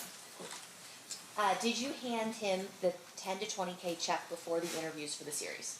No. How did the film studio obtain the audio recording of the 2008 proffer? It was given to me by either Mike Dorsey or Greg Kading, I can't remember which. Did Duane Davis have any right to approve or edit what recordings or edits were included in the docuseries? No. Was the proffer used to compare or confirm the story Mr. Davis was telling for TV? Yes. How was the decision made to use the proffer for TV? In my case, I just wanted to present as complete a picture as possible, so I used elements that perhaps were missing from the interview that I conducted from the proffer. So I just, it's just little bits that perhaps were not quite clear in what I did, or vice versa. And so the decision was yours, I think is what you're saying? The decision was mine, yes. Okay. Correct. State follow-up questions? Defense? So I just want to make sure, sir, with your last answer, when you felt like something was completely covered, you used the proffer to help you with that presentation? When I felt that something was not completely covered, yes. Okay. I used the proffer. So not necessarily his own words in the interview, but rather something that was in the proffer recording? It's the same thing, it's his own words. I understand, but I'm just saying that the timeline here, you're talking about the interview that occurs in 2017 versus the proffer that was given in 2008. Correct. Okay. Yeah. No further questions. Okay, thank you so much, Mr. Diaz, for being with us. Have a good day. You're excused. I think the next thing we're going to do is listen to the 2000, which year? 2009. The 2009 interview. Does anyone need to take a restroom break before we do that from the jury? We do. Okay. So at this time, we will take a restroom break. We'll do 15 minutes. During this recess, you are admonished not to talk or converse amongst yourselves or with anyone else on any subject connected to the trial, or read, watch, or listen to any report of or commentary on the trial of any person connected with this case by any medium of information, including without limitation, newspaper, television, internet, and radio, or form or express any opinion on any subject connected with the trial until the case is submitted to you. Thanks for waiting for that. The Nevada Supreme Court says I have to do it. So we'll see you guys back here now at 11:05. Please rise for the jury.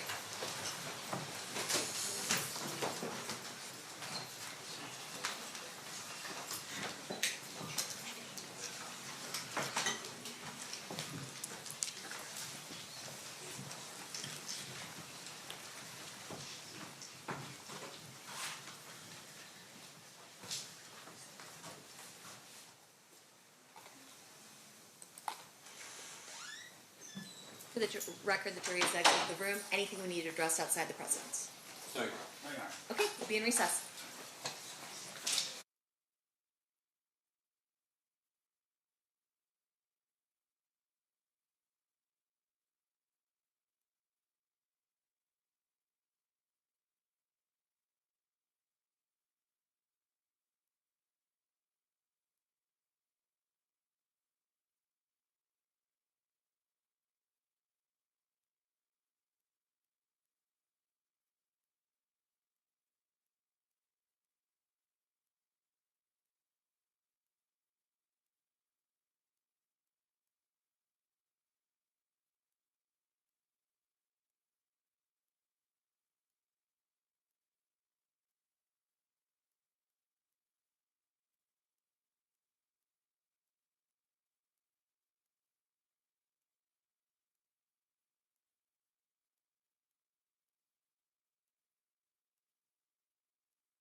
back on record and state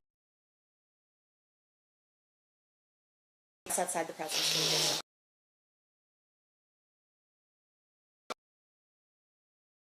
With their restroom break?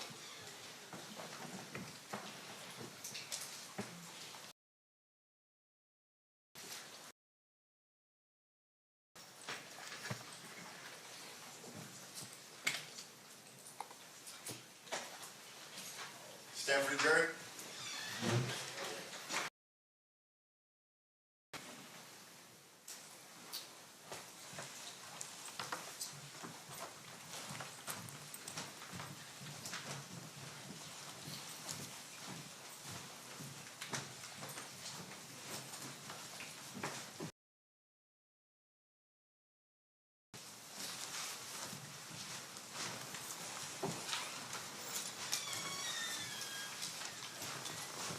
The party stipulates to the presence of the jury.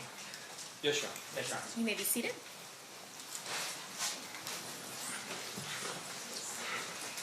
At this time, the state is going to play Exhibit 118, which was previously admitted, correct? Correct. You may begin. This is Detective D. Long from 3969. I'll be recording a voluntary statement under event number 960907-2063. Investigation of the murder of Tupac. Date and time of occurrence is 9/9/09 at 12:20 hours. We're in an LAPD office called LA HIDTA, HIDTA. With me is Detective Dupree with LAPD. Going into the interview room. Oh, person giving statements is last name of Davis, first name of Duane, and name of Keith, also known as Keffe D.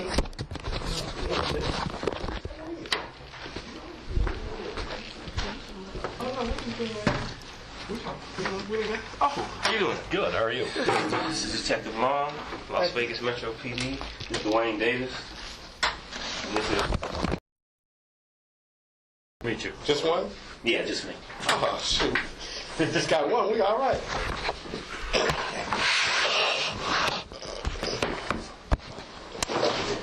Oh.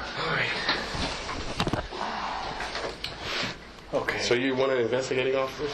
Yeah. The original investigating officers were Detective Becker and Detective Franks. Okay. I was at the original crime scene, and they're no longer in homicide, so I've taken the case over. Oh, okay. I've had it since 2000. Okay. Okay. Mr. Davis, you go by... you can call him Mr. Davis, or you can call him Keffe. Keffe D? Is that correct? Or Keffe, either one. Okay. Yeah, don't feel, what you feel comfortable with. Okay. This is actually, I took quite a few notes here, but I don't even know. Okay, let me say something to my client in front of you. So he's just trying to get some information. You know, there's no trick questions. If there's something you don't understand, just say you don't understand it for a second. You know, but his intent is not trying to be crafty. He just wants to ask you questions and try to answer them truthful, and we'll be out of here, and that's it. Right. Yeah. I have absolutely no intent of arresting you today. Yeah. You understand that? I have, all I wanted to gather is some information. Yeah, that's not what he's not here. He's not saying he's going to arrest you, but he's saying... No, I'm not, no. Yeah, but he's saying he's not here for that. He's here to make sure everything's clear. Right. You know, and he wants you to be honest with him. It's not clear if you're not honest. Okay. Yeah, that's exactly right. You understand everything? Yeah. Okay. What's your name? Duane Davis. His real name...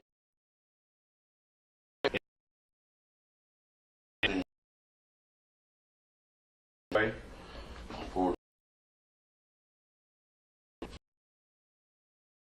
What?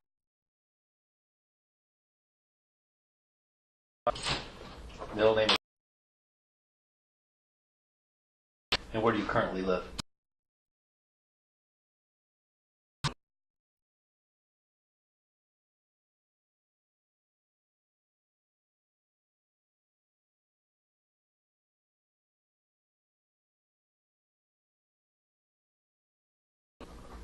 Do you have a telephone number?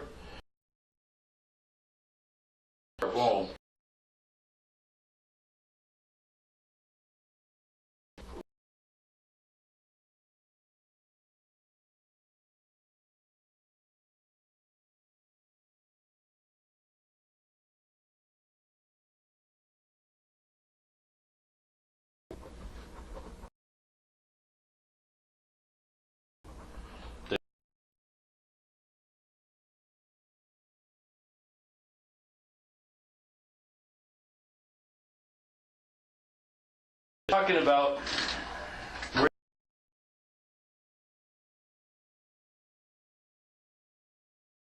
brief him, so. what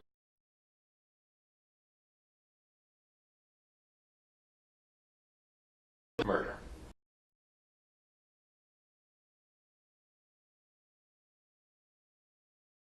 Six, you were living where? Compton. On Burris Street? On California. On California Street? Okay. Did you have a place on Burris? No, I didn't have no place on Burris. Okay. 1405 Burris, who was living there? That's my dad's house. At your dad's house? Yeah. Okay. And you had other family that was also living on Burris? Yeah. And who was that? Lando and my sister. Okay. Lando being? Orlando. Okay. I know you know that I know what you're talking about, but I need to hear it from you. I'm going to ask you really stupid. Yeah. Okay? Okay. It's one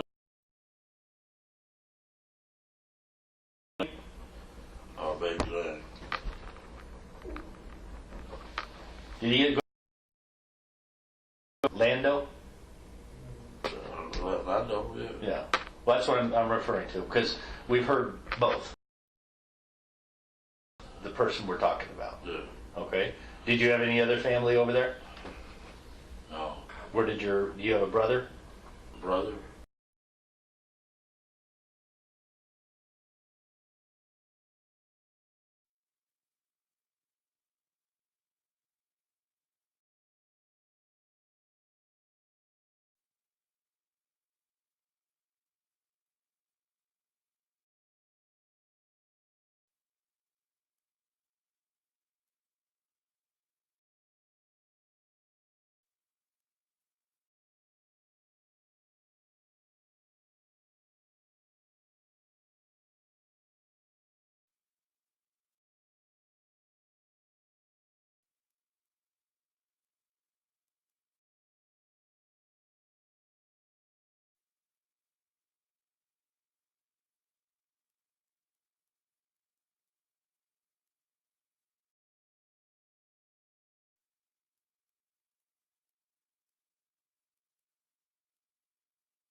Okay, we're gonna continue playing, sorry. Okay. Specifically living on Burris. Kevin? No, he wasn't on Burris neither. No, he wasn't? Okay, where did In 96, you're saying? Yeah, in 1996. He lived in Norwalk. Norwalk? Okay. Back in 1996, you were affiliated with a gang. Okay, thank you. Okay. You were affiliated with a street gang? Yeah. Which street gang would that be? Southside. Southside Crips. Crips. And what name? You went by the name Keffe D? Yeah. Okay. I'm being told for Southside. Is that correct? What you think about that, Keith? What was you? Okay, let's say were you a shot caller? You using street terms. Just tell him. I was the boss. You were the boss. Okay, that makes it easy. I just need to understand how things work. That's it. Okay. Were they affiliated or were they assisting anybody at that time? Assisting like what? Assisting. Now I understand Death Row was hooked up. Death Row Records was actually hooked up with Pyrus. Yeah. Was Southside assisting anybody on the other side? You understand what I'm asking? Who's just friends? Friends with who? Bad Boy Records. Yeah. Okay, that's what I was asking. Yeah. Who? Tell them who you knew a Bad Boy in relationship with that stuff. All that stuff. Puff Daddy, Biggie, all them. Okay. Biggie Smalls. Yeah. But Combs is who you're talking about. I'm sorry. Well, I didn't get your name. Oh, Wayne. It's call me Wayne. Wayne Higgins. Wayne Higgins? Yes. And you're his attorney? Of course. Okay. Very good. Okay. But you said something that stuck in my mind. You said, I'm not here to arrest you today. Yeah. I'm not here to arrest you. I am not here to arrest you. I am not going to arrest you. Keith, You understand? He just wants some facts that maybe we have previously discussed. You know, just straight facts. Because once you tell straight facts, it really, I don't think it's going to be much of a basis for that discussion. The reason I said that, I just want you to know that you're free to leave. I'm not arresting you. That's what I'm trying to tell you. That's all I was trying to tell you. My wording was poor. Okay? I'm sorry. Okay? Yeah, I'm going to leave. I'm going to go back to Las Vegas. You're going to leave and go wherever you want to go. Yeah. Okay? We're good on that? Yeah. All right. Okay. I'm still building up to the night in September, and I'm trying to get some of the background information put together. That's what I'm doing. Okay. I understand that Kevin was there, Orlando was there. Who else went to California? Or Las Vegas with you? You in Las Vegas. How should I put it that way? Tell them the people you was around when you was in Vegas. Corey Overs. What did Corey go by? C-Ray. C-Ray? Yeah. Okay. And he's Southside? Yeah. Okay. Is he still alive now? Yeah. Okay. Who else? Andre Smith, DeAndre Smith. I remember DeAndre. That's Big Dre?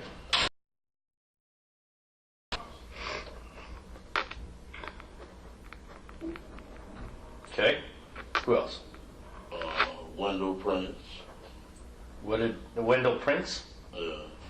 What did Wendell go by? Win. Win? Or Wen? Win. Win. W-E-N or W-I-N? W-Y-N-N. W-Y-N-N. Okay. Who else? T. Brown. That's Terrence? No, Terry. Okay.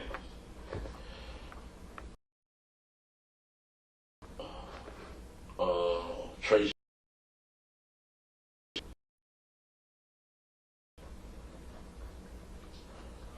Spelled like that? Yeah. S-C-S-S-I-O-N? Yeah. And what did he go by? Trey Dog. Trey Dog. At Southside also? No. Who is he? He's from Long Beach. He's deceased too. Okay. He's Long Beach, what?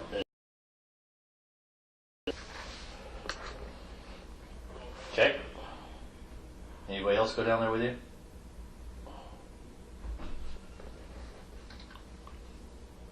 Keffe. Me? No, your nephew. Yeah, he already said us three. Yeah, I got Orlando, I got Kevin, Terry, Trey, too, right? Yeah. Anybody else? And Kevin's wife. Kevin. Dina what? Davis.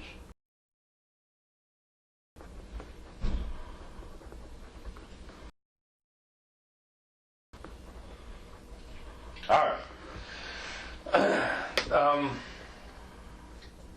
How did everybody get down? I'm sorry. Was Orlando's girl down there too?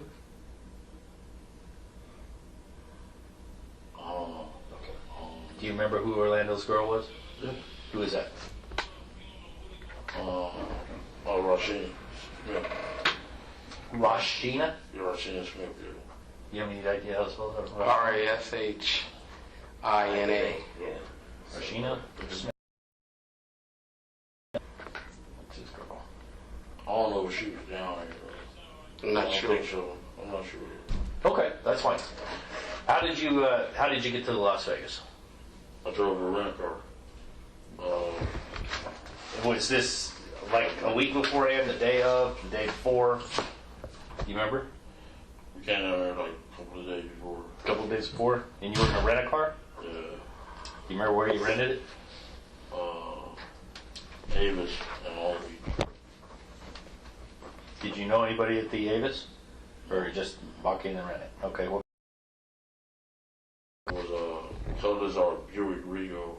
Regal or Cutlass. One of the two. Just green.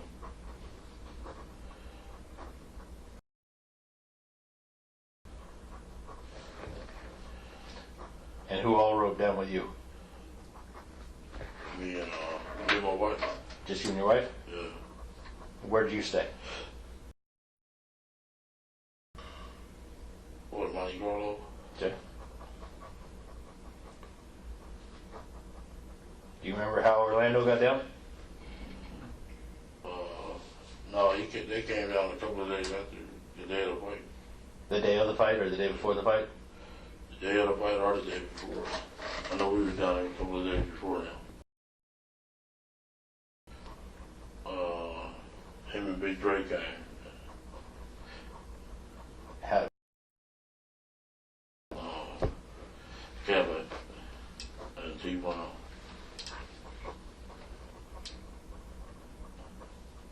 Okay. Where did the Cadillac come from?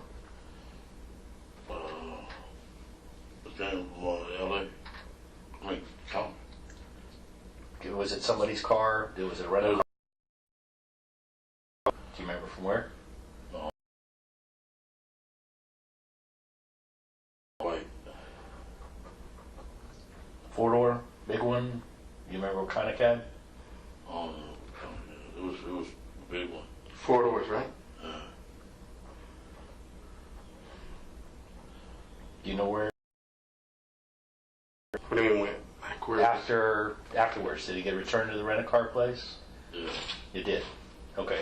You don't remember what company it was? No. Okay. Do you remember who rented it? No. Okay. This is what helps me. If I have facts, I can corroborate everything that's said to me. It makes sense. Doing is I'm trying to build up things. There's a lady, she died though. She passed away. What's her name? Who's she related Harris. The rent-a-car lady at the rent-a-car place. No, the one that I rented for her. Who she was related to somebody, she was friends with somebody, something in the somebody from the hood. T. Brown. T. Brown's girl's mother, something like that, yeah. T. Brown's girl's mother. You said she passed away? Yeah. The Harris lady did? Yeah. Okay, deceased. Do you remember the girl's name? T. Brown's girl?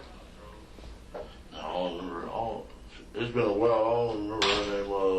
What was her name?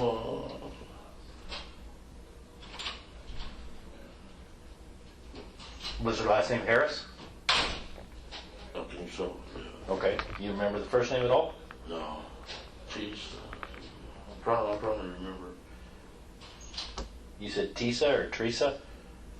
I'm not sorry. He was just guessing. I don't think he. Yeah, I'll get back with you on that one. All right. Okay. And then who else from Compton went down? Just the people I gave. Okay. Any other vehicles? Oh, wait a minute. How did Kevin get down? They went down in the van. Where did the van come from? I think Corey people had rented it. Corey Edwards people? Yeah. Did Corey drive with Kevin? Yeah.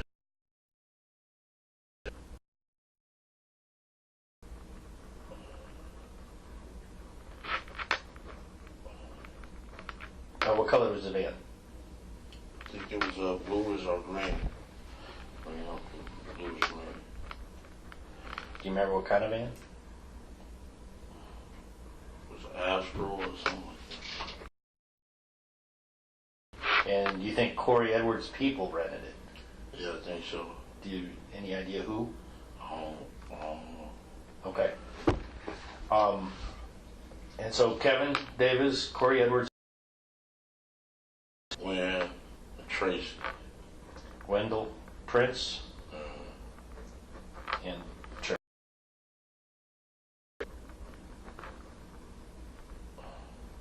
Okay. Did they go down the day before also, or do you remember? The same day I went. Okay. Or do you remember where Orlando, Big Dre, and T Brown where they stayed? No, we was over, mostly all over that morning. At the Monte Carlo. Yeah. Okay. What about Tracy? Where did they stay? Monte Carlo. Monte Carlo. Okay. All right.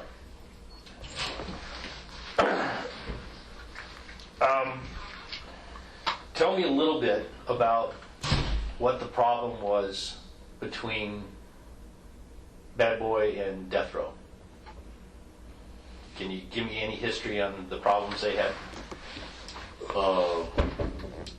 They had one Big Jake in Atlanta. Big Jake in Atlanta? Yeah. What happened to Big Jake? Killed by Wolfie. Okay, who is Big Jake affiliated with? Campanelli Park. He was with Pirates. Yeah. Which park? Campanelli. Okay. And Wolfie was with who? He from New York.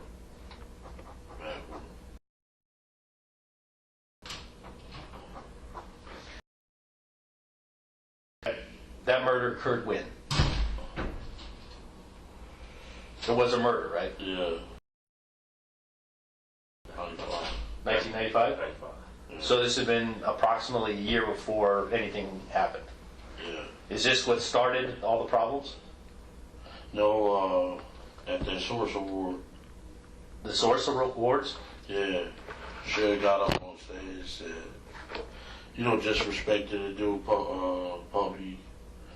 Suge Knight got up and disrespected Puffy. Real bad, yeah. Yeah, he made You want somebody, you don't want everybody dancing all on your videos. Come to Death Row. Woo, woo, woo. Yeah. Oh, yeah.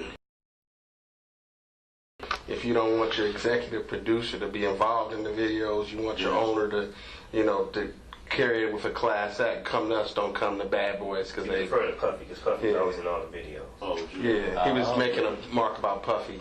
Yeah. Okay. And it was a real embarrassing the way he did it. Yeah. He was scared of him. He was scared of him? How afraid of him was he? He was real scared of him. He didn't even want to come out here. To the California area? Yeah, period, yeah. Because he was afraid Suge would do something? Yeah. Okay. Do you think Suge would have done something? If he could have caught Puffy? Yeah, quite sure. Okay. Okay. I'm just looking for your opinion. Yeah. That's it. All right. Do you know anything about an incident that occurred at the Lakewood Mall? Yeah. Okay. Can you tell me about that? Our little homeboy, he was going to college to play football. He's in the mall. Okay. Who is your little homeboy? His name Marcus. He got killed though. Marcus what? Marcus was his name. I'm sorry? Hunter. Marcus Hunter? Yeah. And he was playing football where? He had a scholarship. I think one of them Arizona schools. Okay. And he was at the Lakewood Mall? Yeah, he was getting some apparel to go to college. Okay. Because they was coming to buy the stuff for him. Everybody being... Everybody from your clique? From our clique, yeah. Don't help him out with the school. Duane, Big Dre. I don't remember who all, but it was like 5 of them, 6 of them. Okay. But the guys was already there. What guys? The Death Row guys.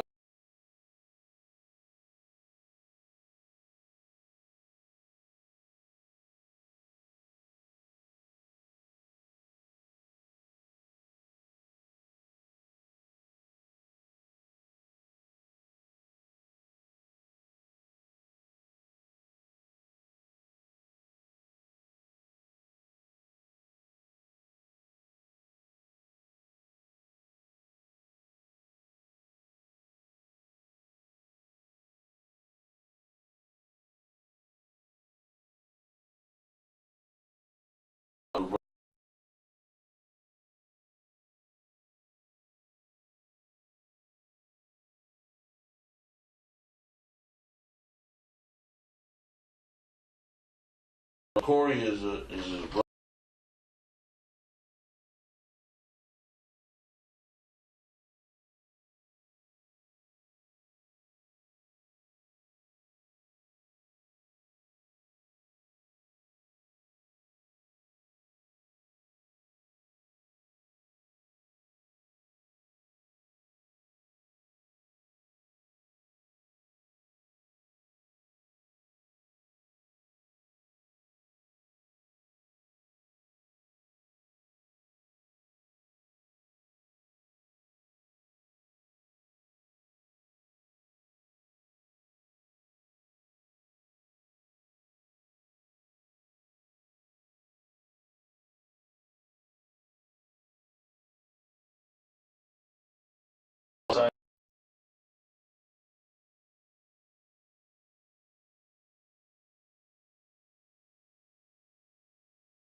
We didn't have it though.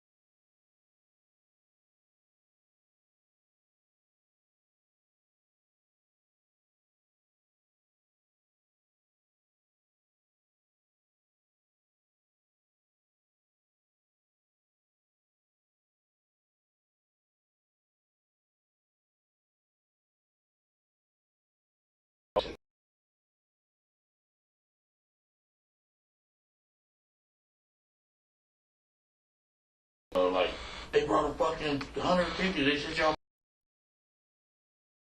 The car wash guy said what? He washed both of them dudes' cars. He like, man, they brought 100 tickets and they said y'all better not go down there. Okay, Death Row's got 100 tickets. We had been going to the fight since like 86, 87, before the rappers even started going to that shit. Right. Yeah. So were you worried about Death Row having 100 tickets? Nah. I played football with him. Well, sure, I played football with him. His daddy was our coach, all that shit. Oh yeah, where'd you play football? At Grady Compton, Part 1. Oh, I'll be damned. Since we was like 8, 9 years old. We know they soft. You know what I'm saying? Okay. You know they're soft. I know Suge is. You Suge is soft. Okay. All right. So Suge's a big guy though. He's soft though. You know, I played football with him. He was our center. Oh. You know. Okay. Okay. All right. So there's no worries about them having 100 tickets. So everybody goes to Vegas, and you spend a couple days there before the fight. Yeah. Are there any incidents in Las Vegas prior to the fight, the Tyson fight? No. We seen them. They had pulled up in their Rolls Royces. The girls was out there. We seen them and all that. Who'd you see? Was it? It was Snoop, Tupac, and Suge. They had Rolls. They had a black, white, and a red Rolls. They pulled up in.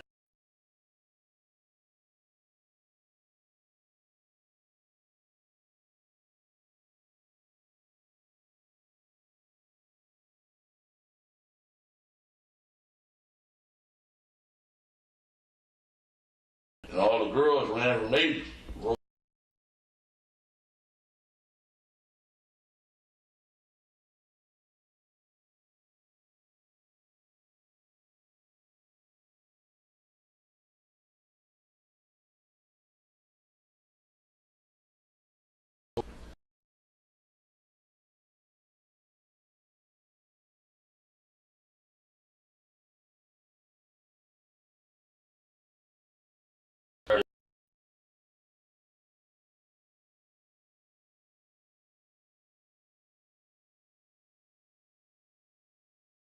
Where did you guys?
I guess. Wearing?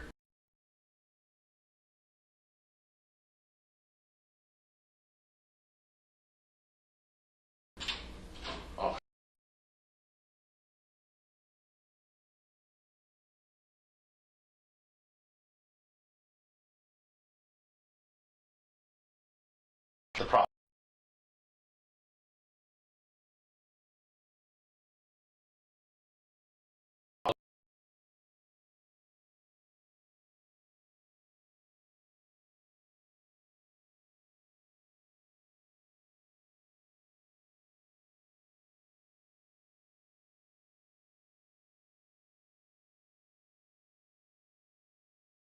Real.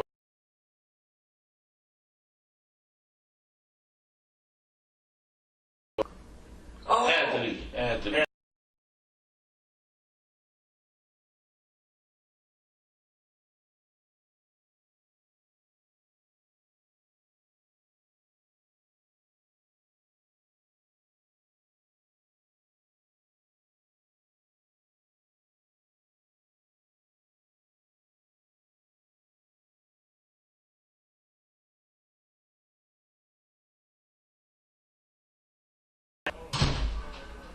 Was he a little older?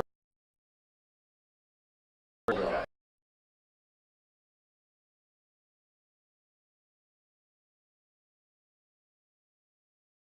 After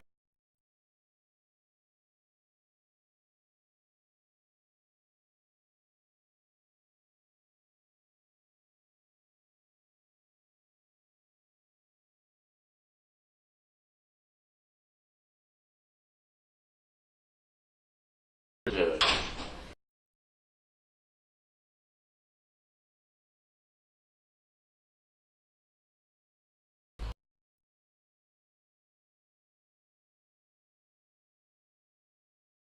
or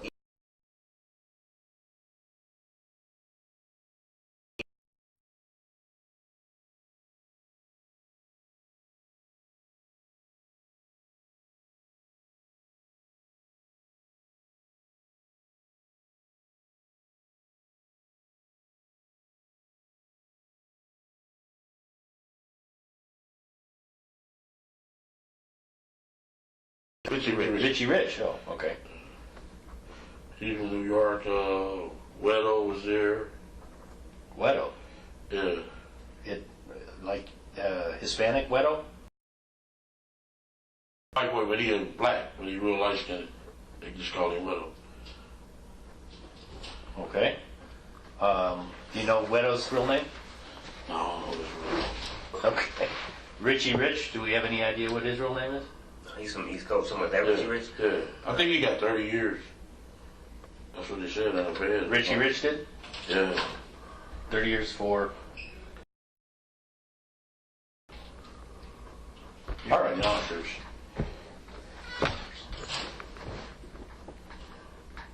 Okay. I'll be able to look that up. Anything on Wedo? Anything I think he's from the Bronx.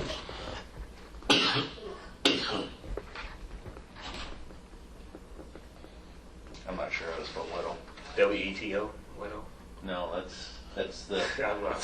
He just gave you that. That one on the right now. What it sound like. So, Zip, you see Baby Lane right after something happened, and he's with Zip and who else? Zip, Richie Rich, and what? And what is? What's that? What did Baby Lane tell you? That they jumped on him. Who? The devil shooting him. But his arm was like out of socket. They beat his arm in the socket. Okay, so you said Suge. Who else? Suge, Puntry, Trayvon, Tupac. Okay. And they beat him pretty good. Actually knocked his arm out of the socket. Yeah. Anything else? Anybody else? They did. I know the whole crew, their whole little crew. They said it was about 18 on 30 of them. Okay. And he told you Suge actually took part in on video.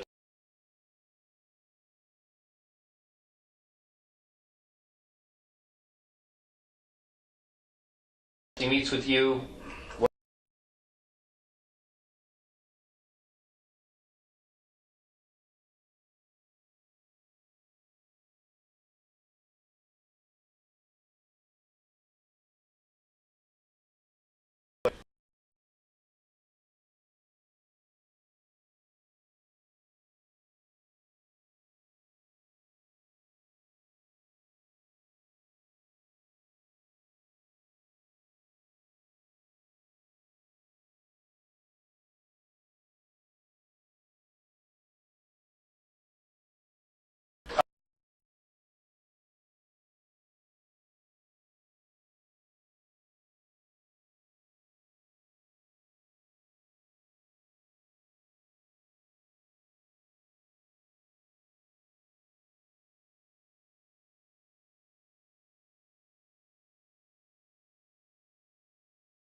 Is Zip and Richie Rich and Weddle, what are they driving?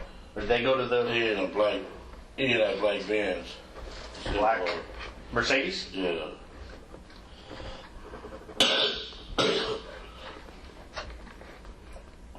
Do you have any idea where the Mercedes came from? Did they drive across country? Did they rent it in Vegas? It's from LA. Yeah. Was it a rent-a-car? No, it was his. It was actually belonged to Zip? Yeah. Okay. Okay. And that's in valet also? Yeah. Okay. So you all go, you get your Mercedes, the van, the Cadillac, and the Buick, and drive away? I went took Paula to the hotel and gave her some money to gamble with. Okay. Then I jumped in the van with them. With your brother? Yeah. And what about the Cadillac? Is that with you? Yeah, that's with us. And is the Mercedes with you? No. It's not with you. Okay, what about the Excalibur? Or no, I'm sorry, Monte Carlo. Yeah. Monte Carlo. Monte Carlo. Yeah. Gotta get my hotels right. Right. So where do you go from there?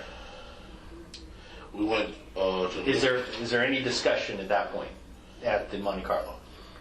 And you talk about where you're going to go, what you're going to do, anything? we went to the liquor store to get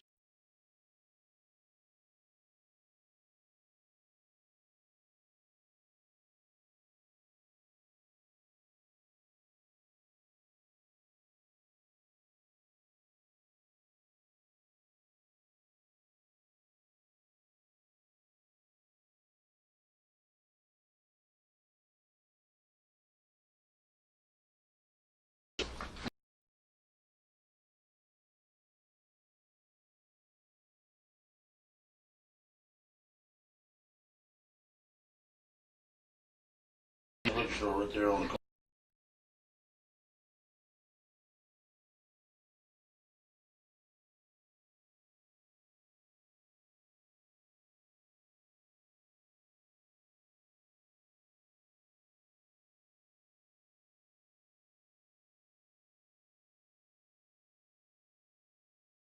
To the MGM.